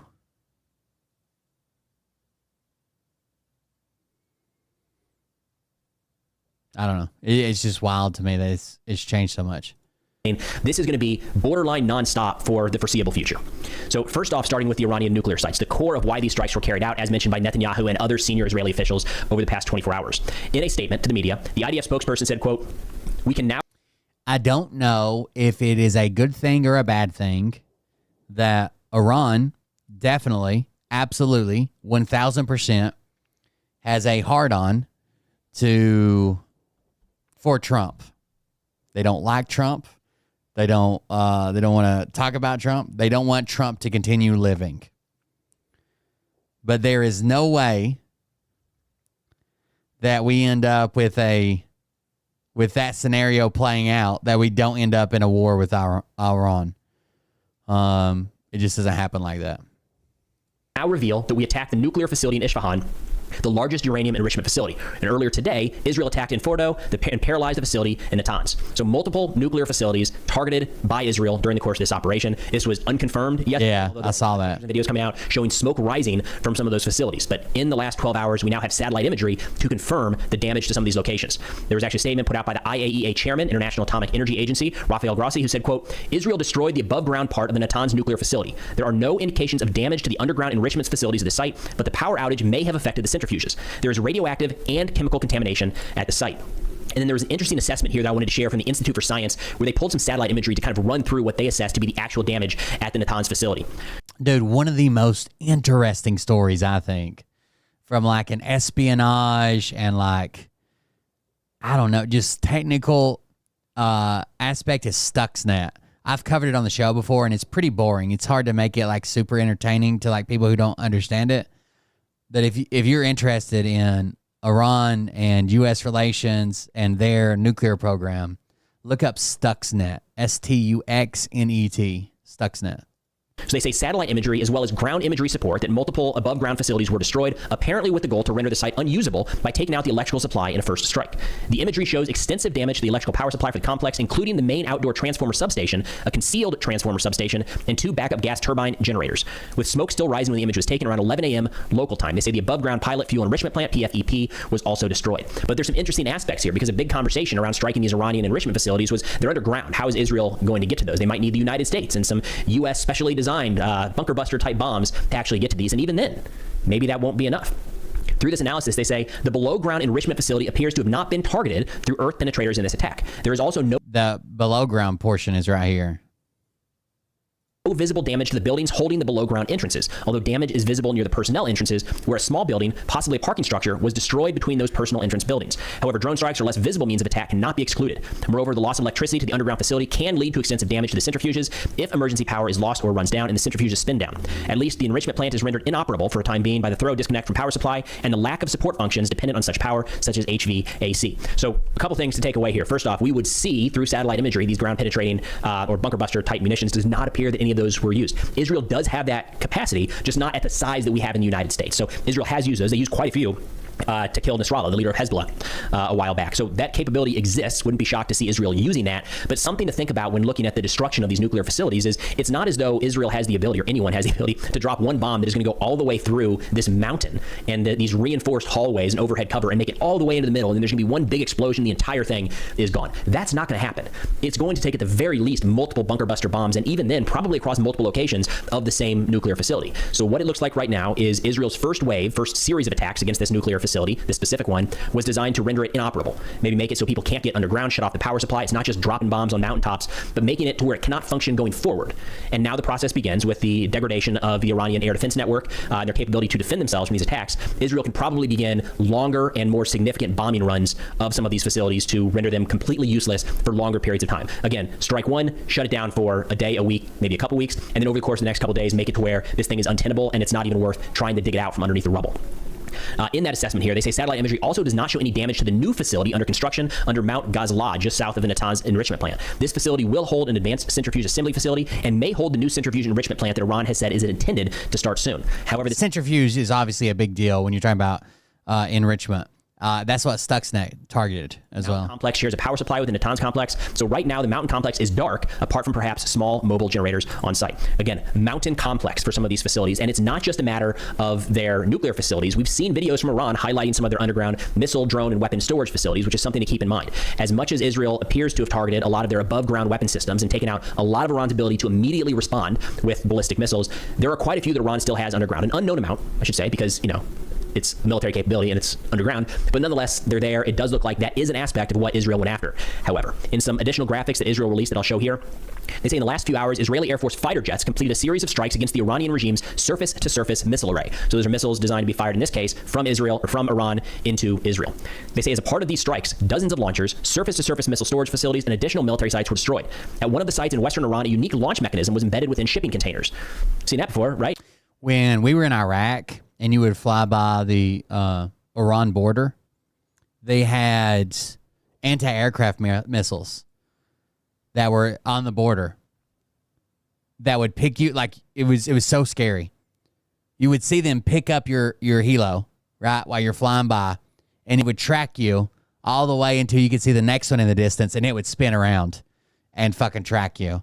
And then the next one, it would spin around and fucking track you. It was scary as fuck. Right? I mean, just the other day, the United States was, we had a celebration at Fort Bragg. President Trump was there. And in the background of one of the pictures, you can see the HIMARS launcher coming out the back of a shipping container. Seems to be all the rage these days. Everybody's doing it. They say throughout the war, the Iranian regime has fired hundreds of surface-to-surface missiles towards the territory of the state of Israel. The destruction of missiles constitutes a vital mission in the effort to defend the citizens of the state of Israel. The Iranian regime's missile arsenal includes missiles with ranges of thousands of kilometers. Leaving those missiles in the hands of the Iranian regime poses a danger to the region and to the entire world. And to that end, Israel released this graphic here showing the ranges of the Iranian missiles, or the estimated ranges of these missiles. And this is notable because it goes to the idea here of trying to build like an international coalition. Again, there's no expectation that you're going to see allied jets flying over Iranian territory anytime soon, joining Israel in these strikes. But they're looking for, in a sense, international approval, or not, maybe at the very least, not condemnation of carrying out these attacks. And this is one way of doing it. Israel showing, hey, these missiles are not only a threat to us. Look at everybody they could hit if they wanted to. It's Turkey, Ukraine, China, India, and, of course, the entire Middle East. So that is clearly going to be a part of Israel's messaging going forward, saying this is not just about us. This is a favor to anybody who could be on the wrong side of the Iranian regime now or going forward. I don't want to see another war in the Middle East. If I had my way, then they would just be on the nuclear deal that fucking Obama put in place before Trump said it was horrible, got rid of it, and then asked them to beg them back to another one. Like, I don't know what the fuck he's doing. Should they have continued their nuclear program? Additionally, Israel said they were able to strike a couple different Iranian air bases, which maybe, hate to say it, end of an era, might have eliminated the last remaining Iranian F-4s. Old fighter jets that Iran was operating before the Iranian Revolution in 1979. It's like Obama had them on a program that had inspections, that had spot checks, that had regulators that went in, and then Trump's like, that's horrible. I can't believe we're doing a deal with Iran, and shuts it all down. And then his next administration, he's like, we got to get a nuclear deal. And he's pitching almost the exact same deal that Obama had him on. They're like museum pieces everywhere, I think, everywhere except in Iran. It's a little bit of a meme looking at these things because, again, we've got Israeli F-35s flying overhead. F-4s don't really stand much of a chance at all, but nonetheless, there are some early indications that those might be no more. So they say earlier today, the IDF struck the military bases belonging to the Iranian Air Force Hamadan and Tabriz throughout western Iran. The Tabriz base was dismantled as a result of the strike. Additionally, the IDF struck and dismantled dozens of targets belonging to the Iranian regime's aerial defense array, UAVs, and surface-to-surface missile launchers. Now, a couple key notes there. We will, probably in the next 24 hours, be able to see satellite imagery of those Iranian airfields, and we can see, when they say the base was dismantled, what does that actually look like? Israel does have the capability to render an entire Iranian airbase inoperable in a relatively short period of time. Did they actually do that? Wait and see. He didn't know that Obamacare was the Affordable Care Act. That's how dumb he is. He just wanted to get rid of Obamacare because it had Obama's name on it. That's how fucking retarded he is. He wants to get rid of the Iran deal because Obama did it. He wants to get rid of anything Biden did. Like, it's such a weird pissing contest, reality show bullshit with him. God damn, I'm tired of him already. On that, we should have imagery shortly to confirm or deny. We're not going to get that as much with the missiles, again, because a lot of them are underground. And then as we saw in some of the footage that Israel released, a lot of... Look, I'm not talking about taking care of the Affordable Care Act. Everybody needs affordable care. I'm talking about getting rid of Obamacare. Those missile launch sites are actually mobile locations. They're built like that to make it harder to destroy in a strike like this. But in turn, you can't look at it like in an airbase. You can see all the damage in one confined area. When Israel's striking individual missile sites all across the country that move, it's hard to say like, oh, clearly that was a missile. Now it was hit and now it's gone. But nonetheless, should have some satellite imagery to confirm the airbase strikes and probably more damage at some of these nuclear facilities as well. But of course, all of this is still very much ongoing. So we'll do our absolute best to keep you in the know as more information comes out. But that's all I got for now. Thanks for watching, and I'll see y'all next time. Check out Preston Stewart on YouTube. He does a pretty good breakdown of about everything that goes on military-wise. He's pretty good at it. It seems pretty unbiased, right? Rarely gives his opinion, just says, here's what's happening.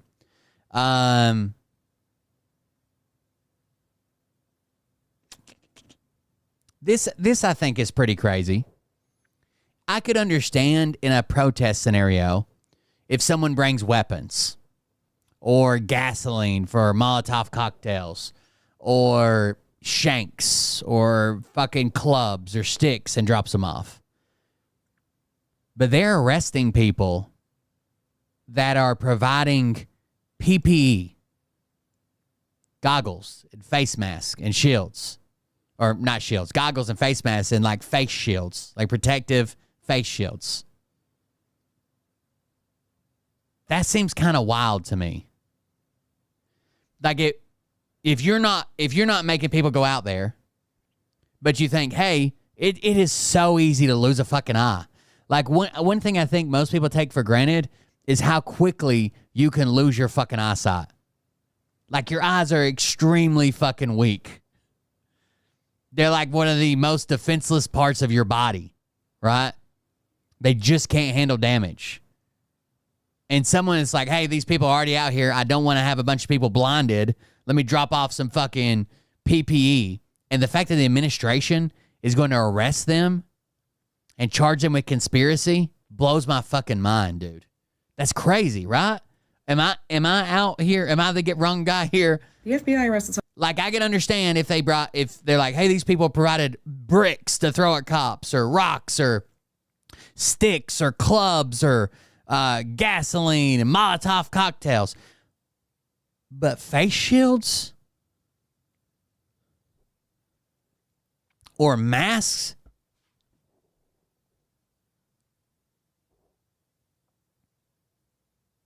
The FBI arrested someone in Los Angeles this morning, June 12th. U.S. Attorney Bill Asaley talked exclusively to Fox News about it. Please listen to what this man has to say. Today we executed a search warrant on the individual who was seen earlier this week distributing face shields to suspected rioters down in Los Angeles. We have made it a huge priority. I feel like I would be the guy if I go to a protest and fucking and pepper spray and pepper balls and cops show up with rubber bullets. I feel like I would be the guy. It's like, hey, I got like 15 pairs of safety glasses. Here, pass them out. You know, what the fuck?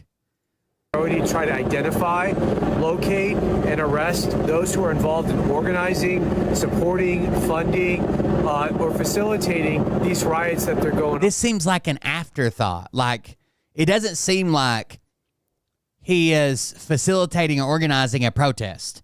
It seems like this person said, oh, there's people protesting. They should have protective coverings for their face. Like, I don't think they're going to get him on organizing. Once the protest starts, to hand out face shields. on. It appears they're well orchestrated and coordinated and well funded. So we want to understand who these people are and where this organization is coming from. And today was one of those first arrests, the key arrests that we did. And this happened the day after Josh Hawley sent this letter to the PSL in San Francisco. Feelings on the PSL aside, I need you to look at the letter. To quote Clean Air Club, the federal government is starting to go after organizations and individuals who provide supplies and or support in the broadest possible terms to protesters, usually on conspiracy. Let's go look at that.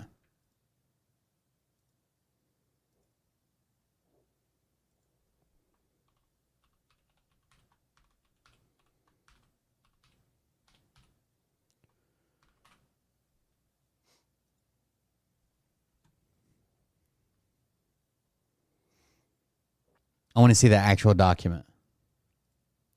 It says, Party for Socialism and Liberation, the PSL, San Francisco, California, to whom it may concern. I am writing in my capacity as chair of the Senate Subcommittee on Crime and Counterterrorism regarding your organization's alleged role in financing and materially supporting the coordinated protests and riots that have engulfed Los Angeles in recent weeks.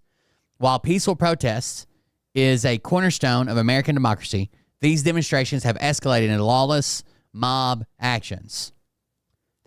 So let's say I hand out masks, like face masks, like the masks we wore like during COVID. Nothing wrong with that. I'm just handing them out downtown. I hand them out. I'm free to go. I'm just handing out masks. Then one person punches a cop with a mask on. Am I suddenly liable for aiding and abetting this fucking riot? I get this seems crazy, dude. It's not weapons. While peaceful protests is a cornerstone of American democracy, these demonstrations have escalated into lawless mob actions. They have obstructed federal law enforcement, endangered public safety, and disrupted the rule of law. This lawlessness is unacceptable. It must end. Credible reporting now suggests that your organization has provided logistical support and financial resources to individuals engaged in these disruptive actions. Let me be clear. Bankrolling civil unrest is not protected speech. It is aiding and abetting criminal conduct. Accordingly, you must immediately cease and desist any further involvement in the organization, funding, and promotions of these unlawful activities. Furthermore, please preserve the following records for November 5th, 2024 to present. All internal communications, including emails, text message, chat logs, and messaging applications relating to protest planning, coordination, and funding. All financial documents related to protests, demonstrations, or mobilization efforts in Los Angeles or elsewhere relating to the immigration enforcement.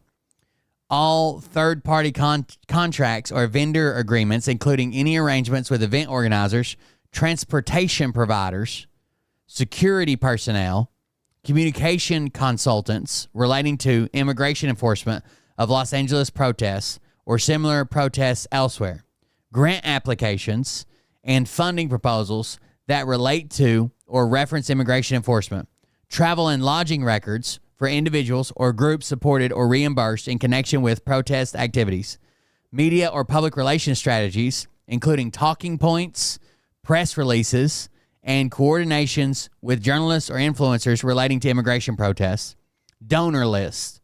Failure to comply will result in additional action by this subcommittee, including potential referral for criminal investigation. Josh Hawley.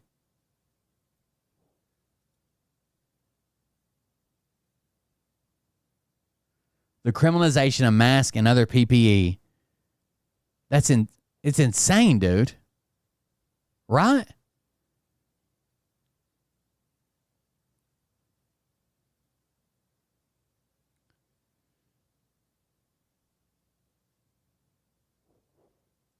Charges. If this brings up a lot of emotions in you, good. This escalation of criminalization of personal protective equipment is alarming to say the least. As if a government disappearing people needs excuses, but arrested Alejandro Theodoro Orellana was arrested this morning by FBI Los Angeles on allegation of conspiracy to commit civil disorder for distributing face shields to suspected rioters on Tuesday. We are moving quickly to identify and arrest those involved in organizing and or supporting civil disorder in Los Angeles. And it is just it's a brand new box on the ground that has a face shield in it.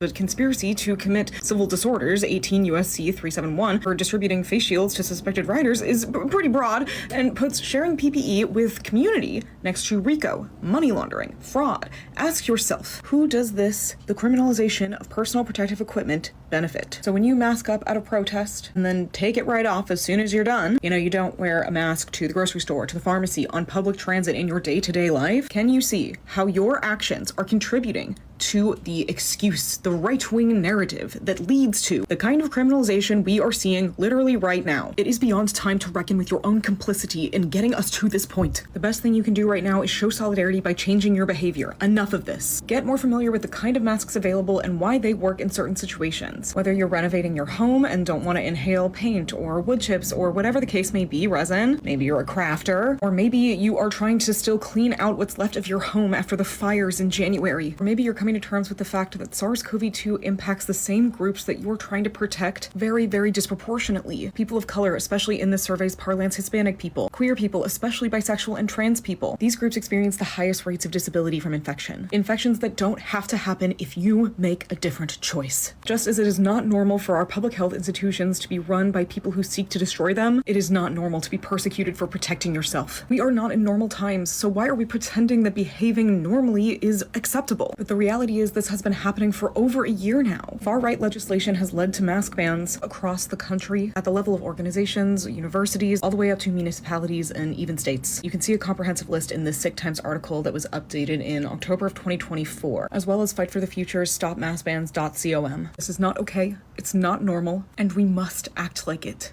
The mask is the thing you're looking for. Wearing it is an act of hope, of solidarity, and of liberation. It is belief in the future.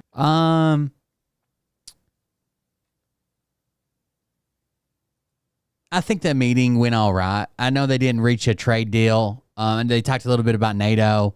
They talked about World War II and D-Day.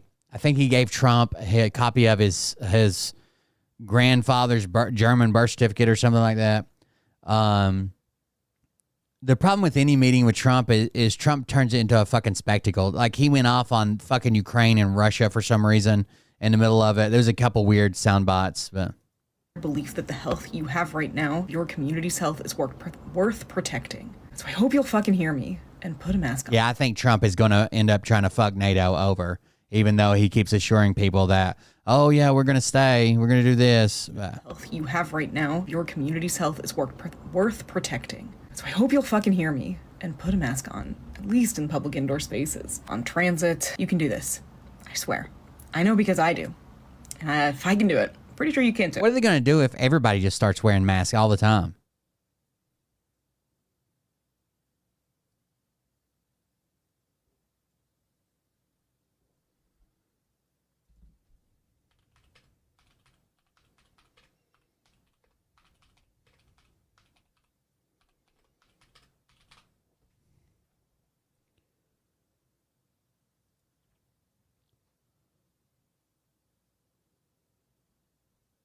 I just think that's insane, dude.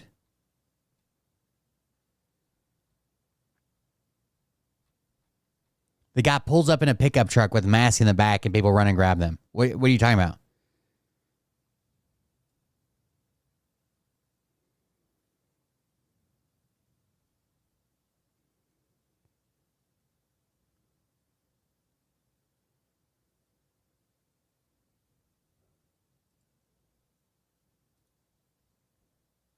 That's just crazy to me. Fucking insane.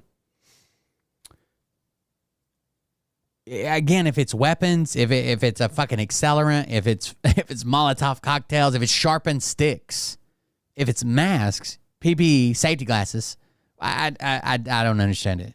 I seriously don't fucking understand it.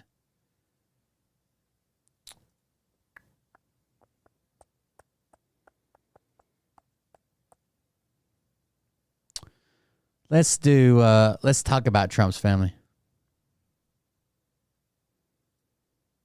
I don't know what the fuck that means. He pulled up in a truck. He didn't pick who got him. He pulled up in a truck and they grabbed him. Antifa top. I don't know what the fuck that means.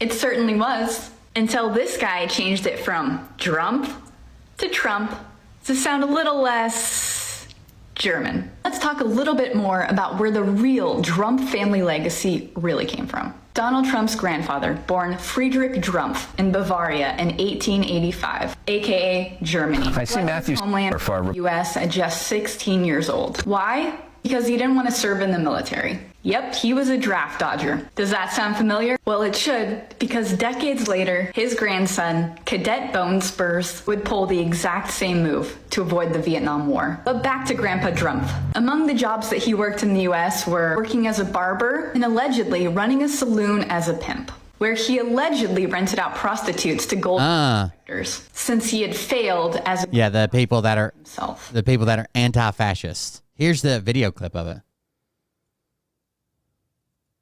If you can hear us, where are you at as we check in with you for the first time today? All right, so there's people standing everywhere. Yeah, hopefully we get that mic turned on somehow. Check 1 2. There we go. Now we got you. You got us? Yes. Yeah. So we're at Los Angeles and Temple, also outside the federal building, where I believe Christina Gonzalez is live. We'll go back to Trump's immigration issues. The crowds just coming in and almost feel the energy building. We've been seeing people. Okay, there's a group of people just standing there. They're not fighting cops. They're not shooting anybody. They're not setting anything on fire. They're literally standing in a crosswalk.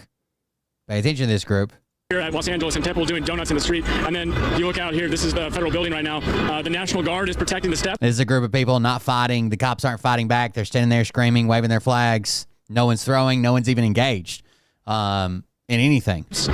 With wait, like federal police those are Antifa tops. To them. I don't know if you can see, but further down off of Los Angeles Street towards the 101, there's a line of local police. It looks like trying to prevent people from going towards the 101 this afternoon, like what we saw yesterday. Those people aren't fighting. Those people aren't engaged. Those people aren't doing shit. But again, you have this massive crowd outside the federal building. We're being seen. I think you're just lying when you're like, oh, they were the Antifa top. I don't even know what that fucking means. Wearing masks. They're carrying milk jugs, prepping for whatever that they're prepping for, just in case there is more clashes with police tonight. But we see someone juggling right now. But again, this car, look, if you look at Los Angeles Street and Temple, this is the car we've been seeing doing donuts in the intersection here for the last 30 minutes or so. Actually, someone's climbing this light pole right now. I think it's probably stupid to be doing donuts. On Temple Street. So you can just feel an energy in the air of uncertainty. After the last few nights of what we've experienced across LA, as this person again climbing a light pole here, and there's no local police at this intersection where we're standing right now. So, well, we do know on the other side. Are outside the federal building. Yeah. On the other side, the other side from you. Is there anywhere we could find a cop nearby? They're all over here. That's the box right there on the left. So I noticed the way. I noticed the way they have you set up today. It looks like you got a bunch of media colleagues. Is this? These people up here aren't even fighting with the cops. The cops are just standing there, and they're standing there. Sort of an intentional thing to kind of keep everybody in safe in their quarters with their security. I mean, is it a different setup than what we've seen in terms of just the sort of chaos of the previous couple days? Yeah, I think it's just people trying to stay safe after what we've seen. You don't want to get too close to the action where you could get hit by a rubber bullet or a rock that's being thrown from protesters towards police as well. As it looks like, we have people right now. Look at this, dropping off food and water. I mean, preparations are underway for what could be a long night right now. All right, so there it is. This is the entire thing. As it looks like, we have people right now. Look at this, dropping off food and water. I mean, preparations are underway for what could be a long night right now. Food, water, and masks, I guess. He doesn't pick. He's like, hey, are you going to set a car on fire later? Here's you a mask. Do you plan on looting a building? Here's you a mask. Like, he just pulls up. People run over. I don't even know what the argument is. Interesting to see that. Christina Gonzalez was saying that this is not an organized rally like we saw earlier in the day where you have the different organizations that are backing some of these protests. This is more, she said, organic, and maybe that's what you're seeing there. I'm hoping that is... What are those boxes? Are those masks of some sort? Are those masks? That doesn't look like food. Yeah, looks like masks. Yeah, no, those are masks. Yeah, so people are prepping for some... And the tear gas affects everybody. Like, I can understand. Like, you probably need a fucking mask, right? Even if you're not somebody that's fucking engaged with, like, riot shields up against cop. Tear gas is going to affect everybody. CS gas. Sort of altercation with police as we speak. Yeah. This is a different scene than what intersection, like I said. Yeah. I mean, we saw this intersection, like I said, there's no local police who've been seeing the burnouts. A very different scene. And are those hats that you wear that are more like helmets? I mean, this is a worrying sight. I mean, Christina's site, which is like very close by, she was describing a festive atmosphere, and it looked like a lot of folks, including a lot of older folks, who were there for the right reasons. This guy's tagging the sidewalk. Right? This is. I can't imagine charging this guy for this. This is insane. Plan of not wanting somebody to see your face, and so this is. Why put on a mask unless you want somebody not to see your face? Like, you've seen the pepper balls, right? You've seen reporters just standing around getting shot with rubber bullets, right?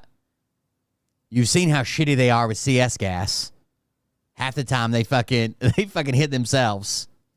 Concerning. Well, the woman who was handing out the masks, you can see her quite clearly there in that beige T-shirt.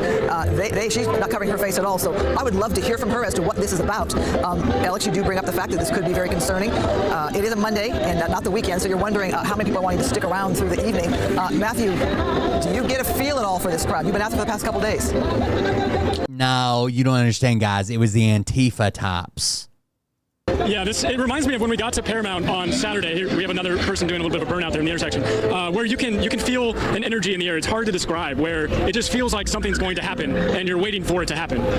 And you can look around, you see the National Guard in front of the federal building, but as far as this intersection where we're seeing all this take place, there's no local police to be seen. Yeah. And we have people handing out masks and gas masks, and we just saw people graffitiing the sidewalk right in front of this truck, and we've seen people doing burnouts in the street. There's no local law enforcement around. Let us clarify, because we've been showing a wide shot and from a different angle. Yeah, or somebody providing fucking water, right? Or when they're out there, a pallet of water, or water for their eyes, spraying out somebody's eyes with water.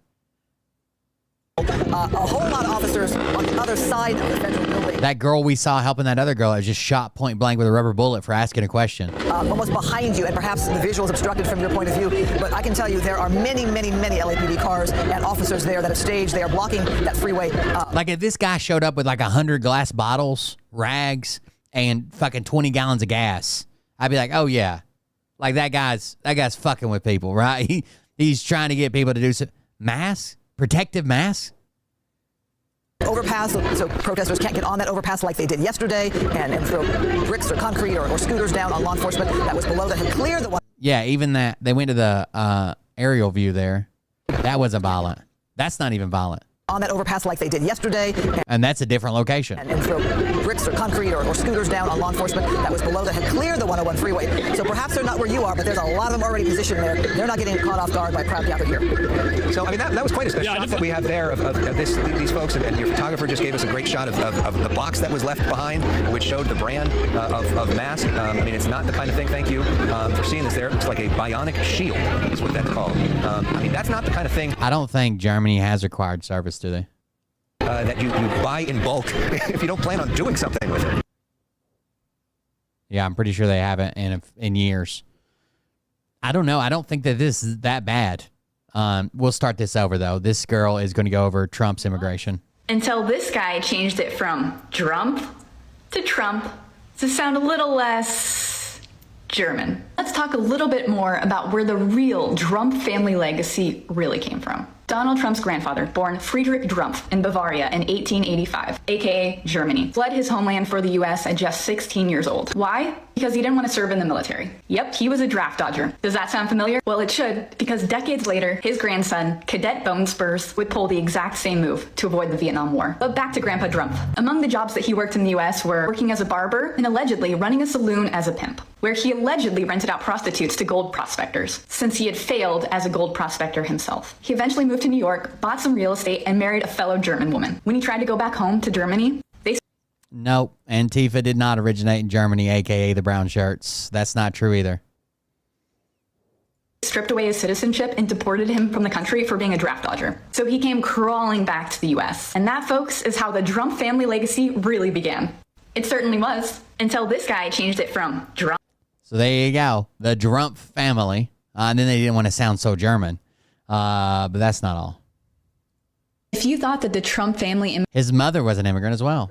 story began and ended with Grandpa Drumpf, then you're in for a real treat. Buckle up, because today we're talking about Marianne McLeod Trump, Donnie T's mom. And spoiler alert, the mother of Build the Wall Dawn was quite literally a poor immigrant housemaid. She grew up in poverty as the youngest of 10 on a tiny island in Scotland. English was not her first language. In 1930, at just 18 years old, she boarded a boat and arrived in New York with just $50 in her pocket. She came to work as... It's wild that they're all the fucking kids of immigrants who, a lot of them lied about their fucking status and shit. But they're like, nope, can't do it anymore. Domestic servant. If she had been working during that time without proper documentation, it would have been considered a violation of immigration law under the standards of today. And we have documentation from a 1940 census that she herself filled out stating that she is a naturalized U.S. citizen. However, records show that she didn't actually become a U.S. citizen until 1942. So she lied about her citizenship? 12 years after her arrival. So yes, that's wild. Is not just the grandson of a draft-dodging German immigrant. He is also the son of a poor immigrant Scottish woman. If you're still with me, let's be absolutely clear about something. Being the child or grandchild of I'm anti-fascist. I don't know anybody that isn't anti-fascist. An immigrant is not the problem. Unless you're an indigenous Native American, then we are all immigrants. The issue is not immigration, it's the hypocrisy. The hypocrisy of building an entire political identity around demonizing immigrants. The hypocrisy of shouting, "Come the right way," while standing on a family history that likely wouldn't survive the very They didn't come that way. policies being pushed today. If you thought that the Trump family immigration story began and ended with Grandpa Drumpf, then you're in. Welcome to the next installment of What? Melania? But Not For Thee, series on the immigration hypocrisy behind MAGA family trees. And today we're diving into the First Lady herself, Donnie T's wife, Melania Trump. Melania Trump was born Melania Novs on April 26, 1970, in Novo Mesto, Slovenia. She started modeling as a teen, and on August 27, 1996, she first came to the United States on a B1, B2 visitor visa. A visitor visa? Which means she can't work, right? It's just that, visitor visa that does not allow employment. Here's where it gets juicy. Documents and reporting done by the AP showed that she was paid for 10 modeling gigs during Oh, so she did work on a visa where she couldn't work. a time when she was allowed to be in the US, but not to perform paid work in the country. Chat, if you don't know, don't say anything. If you don't know what type of green card that Melania Trump got, guess.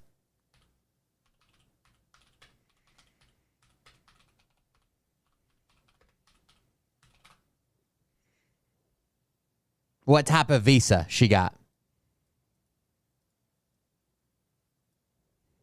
After her, this was the visitor visa, but after this.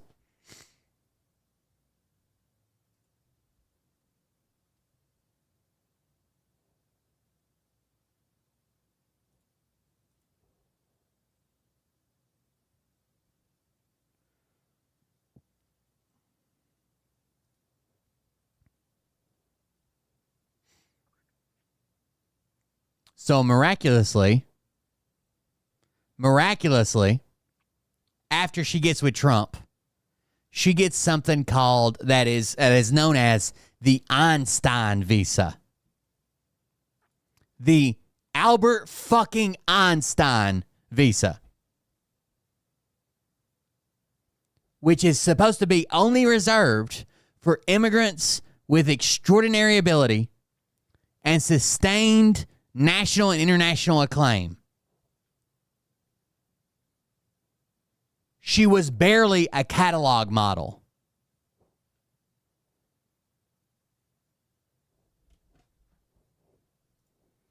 AKA working illegally. And if you think that's where it ends, then hang on, because we're just getting started. In 2001, after she's already met this guy, Melania receives her green card through the EB1 program, the so-called Einstein visa. That's right, the visa reserved for the top 1% of people with extraordinary abilities in their... The top 1% of people. Extraordinary abilities in their field. Nobel laureates, Olympic athletes, brilliant researchers, certainly not for fairly average catalog models. But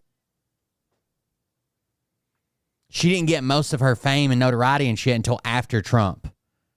But somehow she meets Trump with all this fucking money and gets the goddamn Einstein visa. Like, they want everybody else to play with the rules. Play by the rules. But they don't, they never have. I'm sure it had nothing to do with this guy, right? After 5 years of being a green card holder, Melania Trump officially became a U.S. citizen on July 28, 2006. She then went on to use family reunification, aka chain migration, look out. They want to get rid of that. chain migration. Family unification is where, like, you come here, you become a citizen, whatever, and then you can vouch for your family to come on over. They want to get rid of that. To sponsor her parents to become U.S. citizens, while her husband aggressively campaigned to eliminate that exact process. So next time you hear somebody scream, they need to do it the right way, remind them, they didn't, and they don't care about doing it the right way. This is about white supremacy, plain and simple. And spoiler alert, Melania wasn't the first time Donnie T's married or had kids with an illegal immigrant. But that's in the next video. Well, it's insane, isn't it?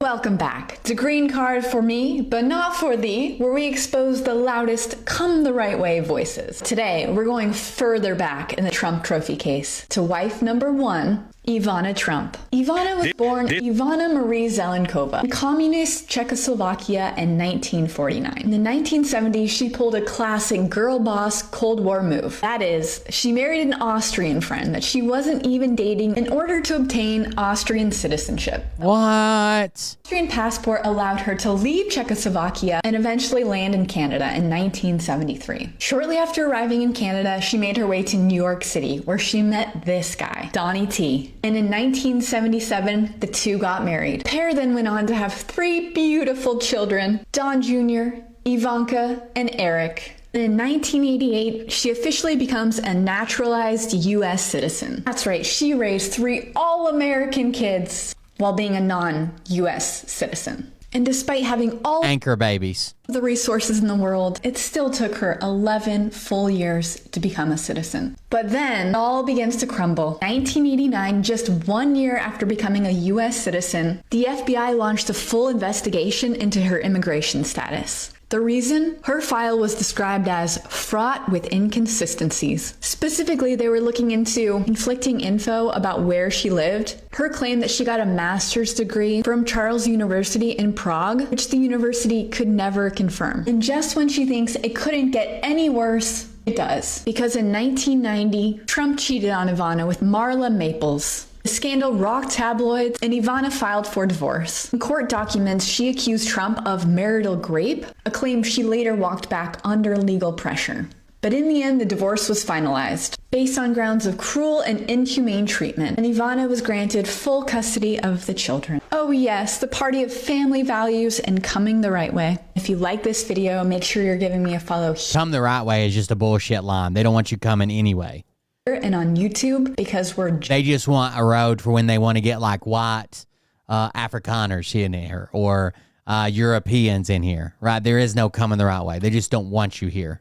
White House senior advisor Stephen Miller on the receiving end of a blistering op-ed. The author calls Miller an immigration hypocrite, saying the architect behind President Trump's hardline immigration policies never would have been born if his extended family had not immigrated to America. The author is Stephen Miller, too? Miller's uncle, David Glosser. And he joins me now to talk about this. And we should note, it has been several years since you spoke with Stephen Miller. You want to say that right out of the gate. This is not someone you've ever been close to or spoken to recently. But let me read you a passage of this op-ed, which has received so much attention over the last 24 hours. I have watched with dismay and increasing horror as my nephew, who is an educated man and well aware of his heritage, has become the architect of immigration policies that repudiate the very foundation of our family's life in this country. I shudder at the thought of what would have become of the Glossers had the same policies Stephen so coolly espouses, the travel ban, the radical decrease in refugees, the separation of children from their parents, and even talk of limited citizenship for legal immigrants, had been in effect when your ancestor Wolf Lee Glosser made his desperate bid for freedom.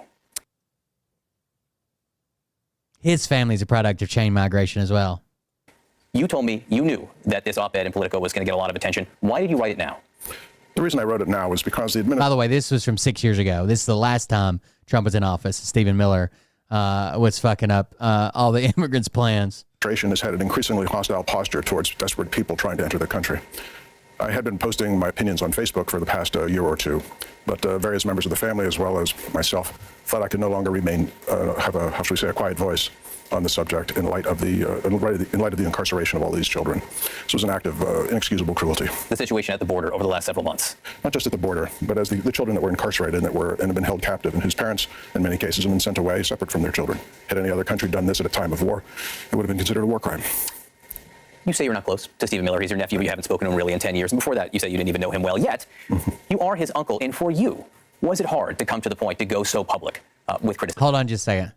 Breaking, U.S. Marines deployed to Los Angeles shatter the law on behalf of Donald Trump by illegally carrying out their first detainment of a civilian in modern history. And their victim was an Army veteran who was trying to go to the VA. But it gets much worse. This deeply disturbing incident was caught on camera and marks the first known instance of the military apprehending someone during the LA deployment. Trump's fascist crackdown on protesters has turned Los Angeles into an occupied city. As the New York Times observed, it was noteworthy in one major way because federal troops are rarely deployed on American soil and are rarely seen detaining U.S. civilians, even temporarily. The veteran in question was Marcos Leao, and although he was eventually released from custody, the temporary apprehension was a blatant violation of the Posse Comitatus Act of 1878, which expressly forbids the U.S. military from conducting law enforcement operations within the United States.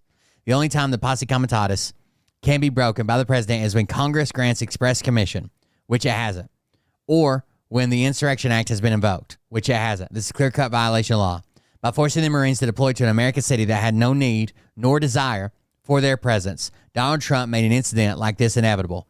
It is without question a high crime or misdemeanor on his part, a valid foundation for immediate impeachment. Reuters reported the incident, and it's spreading like wildfire across social media. A spokesperson for the U.S. Northern Command has confirmed that the detainment occurred, but said that Leao was handed over to the Department of Homeland Security officers after roughly 10 minutes. He was ultimately released by them as well. Of course, the length of the legal apprehension is totally irrelevant. Even 2-second detainment by Marines would have been a violation of the aforementioned act. Leao was minding his own business on his way to visit the VA campus when he crossed yellow tape around Wilshire Federal Building. Everything's in the same complex. Rob P. pointed this out the other night. Like, the Federal Building, the detention center, and the VA are all in the same building. At that point, Marines from the 2nd Battalion, 7th Marine Regiment sprang into action to do what they've been itching to do. They detained Leao and zip-tied him. The fact that Leao is a veteran only makes his story that much worse. He bravely served his country in Iraq and was granted U.S. citizenship as a result of that military service. Now he's being treated like a criminal by this hateful regime. Donald Trump has always dreamed of being a dictator, and now he's making a play for it before our very eyes. Time to protest. The time to protest is now. If we don't make our voices heard, the last of our rights will vanish into vapor. Please like and share. Holy fuck, dude. That's insane. I'm going to get video of it. You guys keep watching this. System like this. Of course. It's, I write this more in sadness than in anger. I've spent my life trying to help people. I've been working in clinical neuroscience for my entire career. I've spent my life trying to help diagnose people and help them get well. I have not been interested in having public notoriety. I've been interested in having my private life and taking care of those things which are important to me.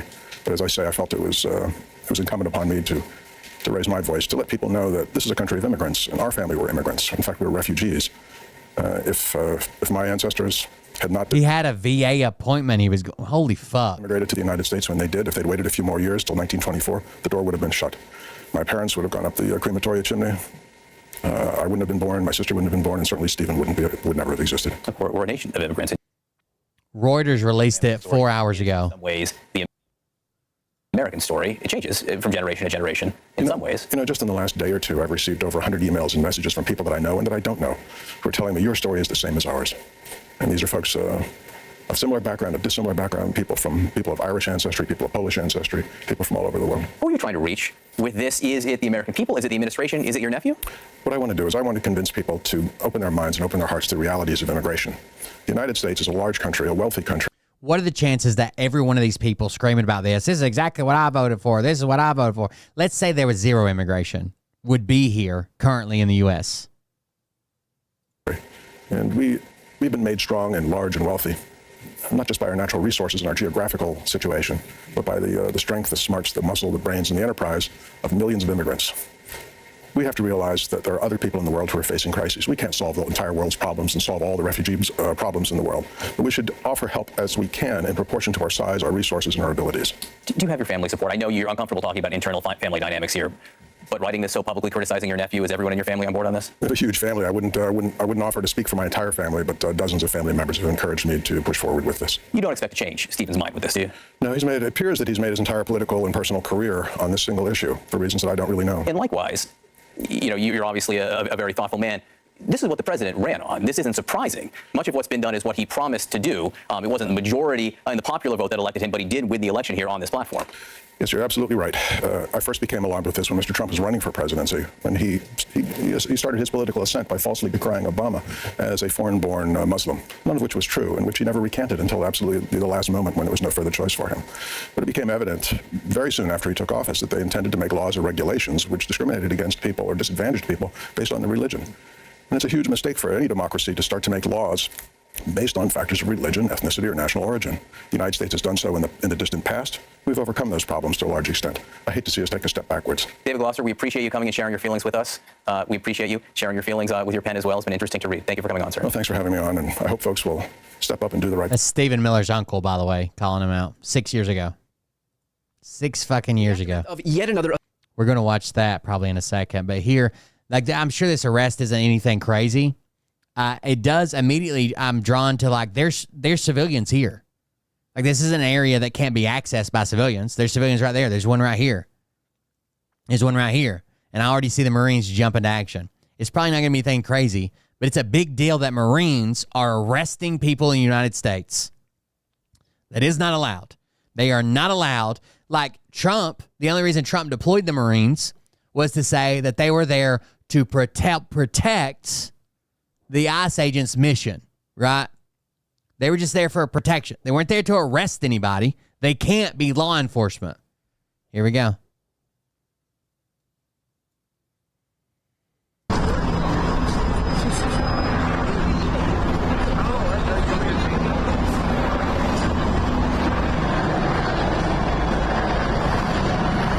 Jumped a fucking walkway to do it.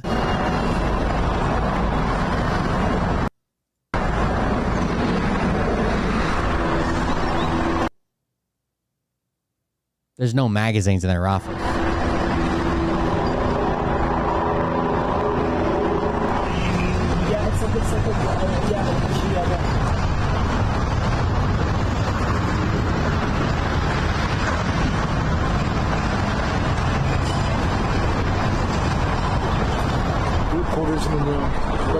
It's insane they're even fucking arresting people. That's crazy, dude.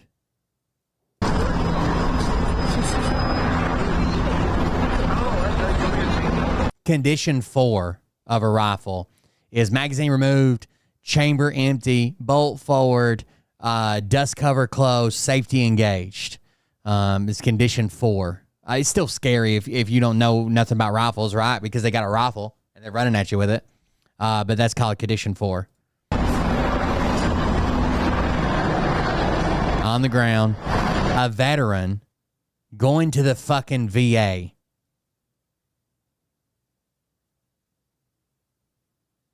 And like I said, in this video, there's civilians everywhere. Here's one. That looks like building security.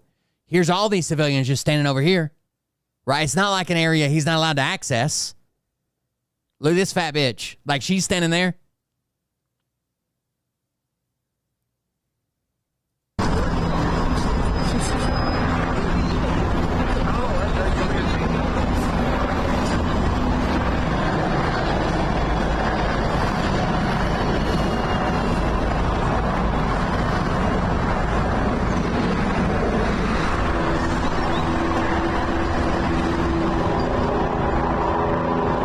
Crazy, dude. Fucking crazy.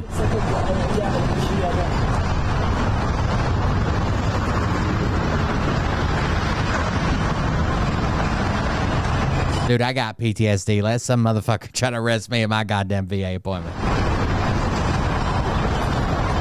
just going to tell my narrative. Do you want a terrorist attack? Because that's how you end up with a terrorist attack.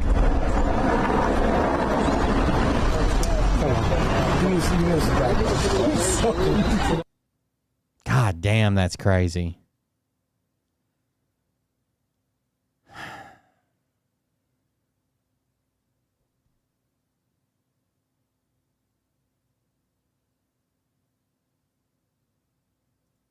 As a gentleman from California, Mr. Carbajal.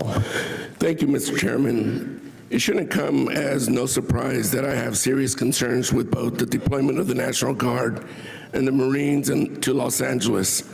I served in the... I'll agree. Most Marines don't want to be there. But there are some bootlicking, fresh out of fucking boot camp Marines that have even been posting about, like, it's all fun and games until we fucking get there and shit gets hot and shit pops off and we, like, crazy shit. Marine Corps, we are trained to be war fighters, National Guard, and the Marines to Los Angeles. I served in the Marine Corps. We are trained to be war fighters, not for crowd control. Everyone here should be alarmed that the president has sent armed forces into a city against the wishes of a governor and mayor. I am concerned this administration is purposely escalating the situation with this step and politicizing our armed forces. Please bring this guy that was just going to his... Please bring him to Congress. Every time one of these motherfuckers up here, pay his wages for the next 6 months. To every time one of these motherfuckers appears, that he can stand up and they can tell him while he was fucking laid down on the face down on the goddamn concrete and zip tied while trying to go into a VA appointment. In the process. Let's call it for what it is. It's political theater. Hexeth, are the Marines in Los Angeles ordered to protect property by any means necessary? Sir, I would say the ICE officers and police officers being attacked is not political theater. The National Guard and Marines, just yes or no. Just yes or no. The National Guard and Marines have the full authority to protect federal ICE agents. Yes or no. Can you just say yes or no? And federal buildings. Anymore. Of course. Just yes or no. They're there to protect federal agents and federal... Another BS answer. Under the SRUF, the use of force, are Marines allowed to fire warning shots? No. No, that's more like it. Isn't that easy? Will you know, I'm going to beat this drum because you refuse to take responsibility. Will you take responsibility for having made a mistake? Not to mention many people would say break the law in participating in the Signal group chat that included a journalist, your wife, your brother, where classified information was shared. Sir, every way I communicate is authorized. Okay, if you want to say that.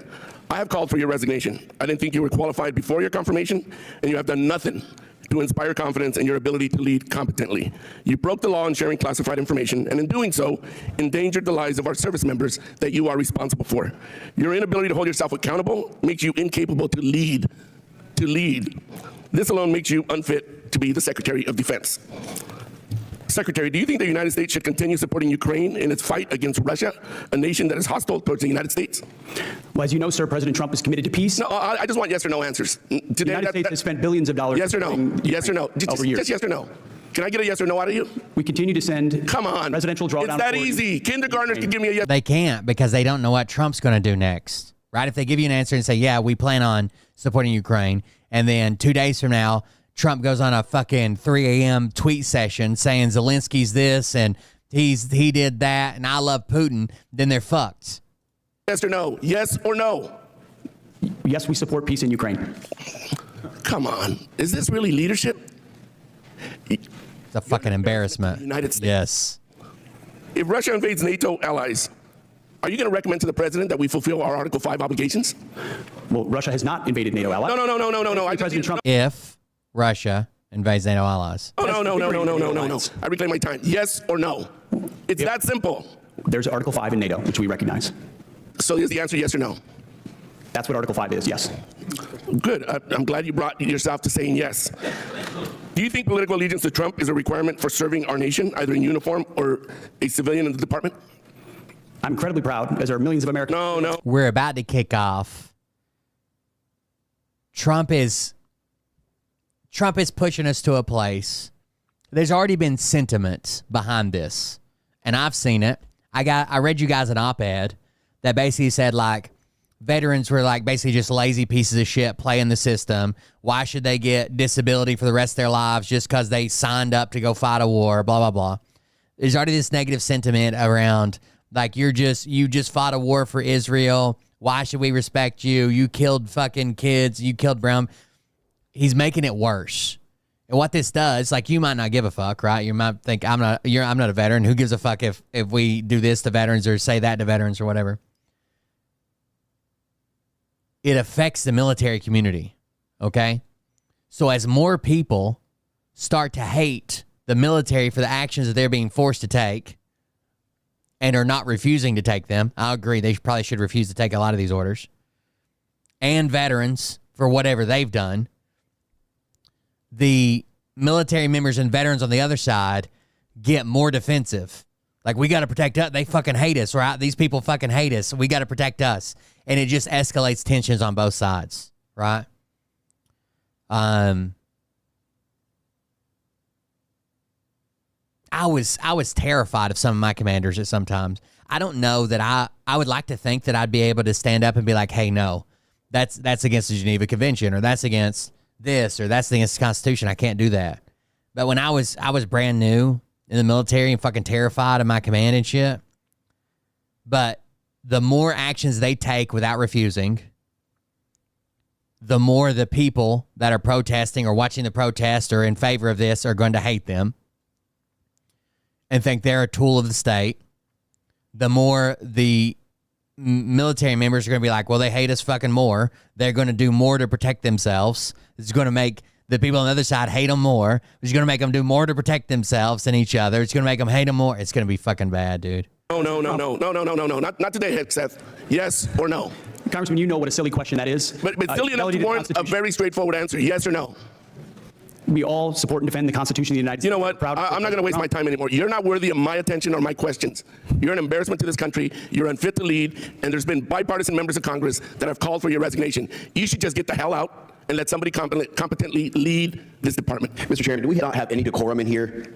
Thank you very much. I yield my time. Gentleman yields back, and I would urge everybody to remember and maintain a decorum suitable for this chamber with their further comments. Authoritarian display by the Trump administration. Department of Homeland Security Secretary Chris insane, dude. Tried to explain away the White House's tyrannical fucking insane. This on Fox. Well, he was never arrested. He was never arrested, and he. I'm glad that I wasn't in when Trump was there. I mean, at the time, fuck, I served under Obama, right? And my mentality back then was not pro-Obama. Nobody knew who he was when he came into the room creating a But Trump's just, he's a different thing.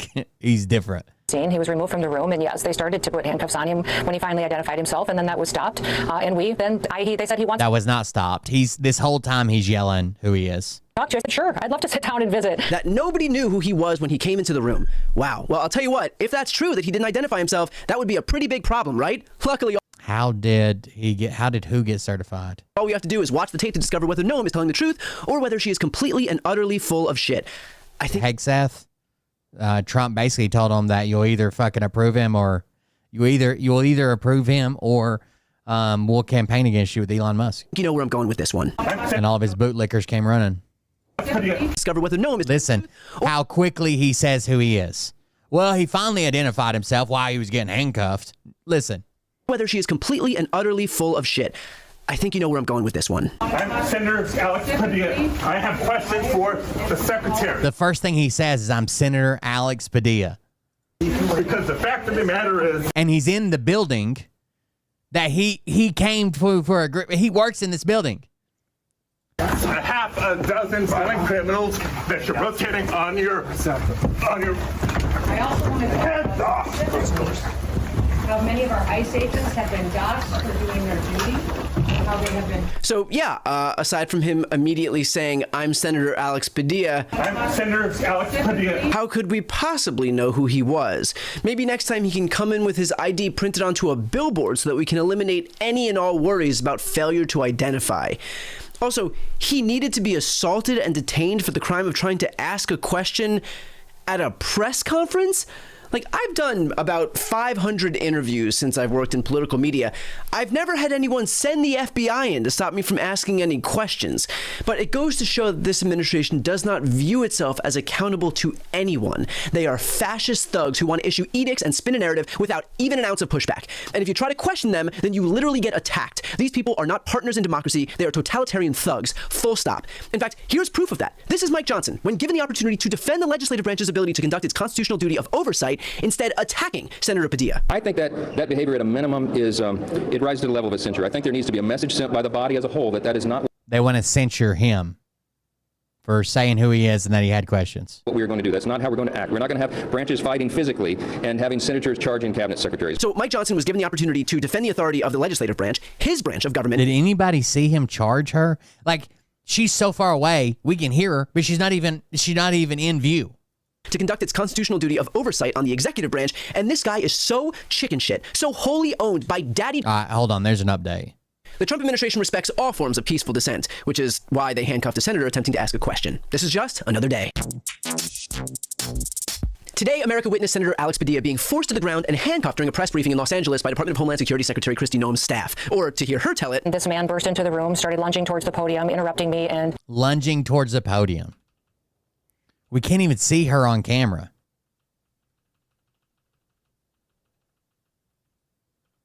Like, no matter how far we swing, she's not here. She's not here. She's over here behind her own face on this. towards the podium, interrupting me and elevating his voice, and was stopped, did not identify himself, and was removed from the room. Didn't identify himself. Look, in Kristi Noem's defense, that is serious. If only he had some foresight here and did the bare minimum by announcing his name. I'm Senator Alex Padilla. Well, I can see the confusion. Wait. Let's see if we can see her here. She is all the way over here in front of these flags. Like there's probably 10 people between them, and it's up and around this corner. She's way the fuck over here in front of these flags, guaranteed.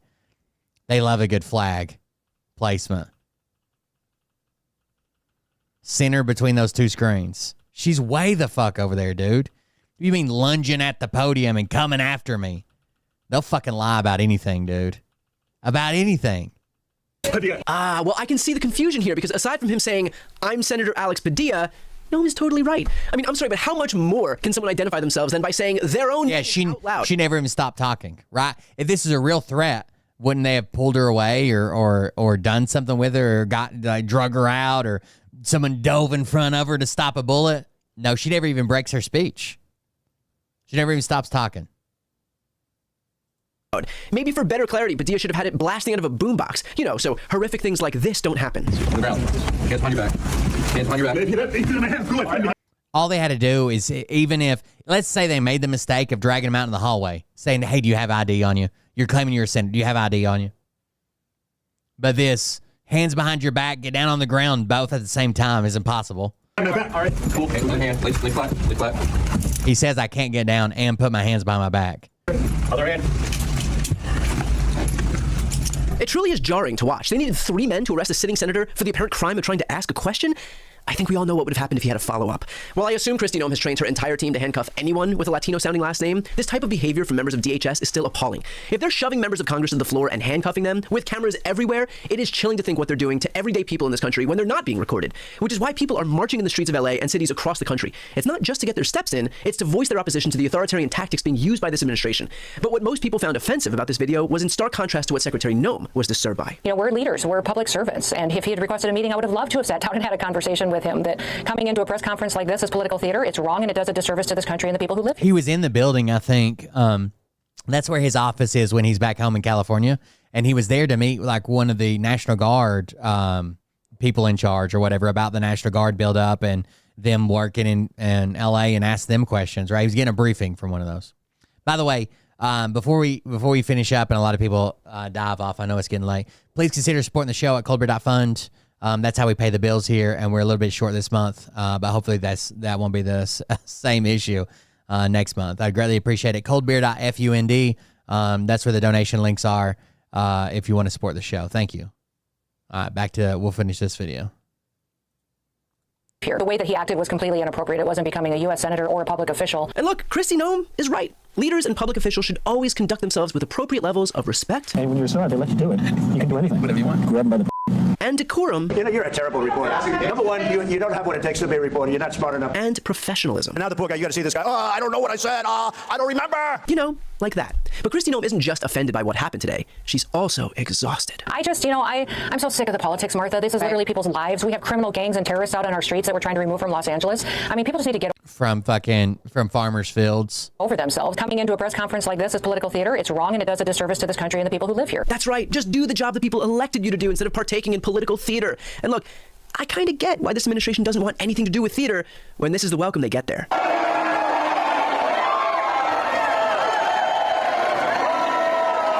Now, in fairness, they weren't saying boo. They were saying fuck you. But not surprisingly, today's incident quickly made its way around Washington, and while Senator Padilla may have been restrained, others were unhinged. Representative Lauren Boebert sought to own Senator Padilla by digging through his old tweets, reposting one that said, "No one is above the law, share if you agree."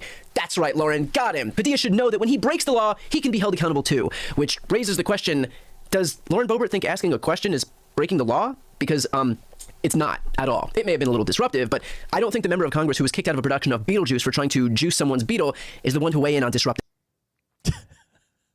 This bitch was thrown out of Beetlejuice for trying to give a hand job.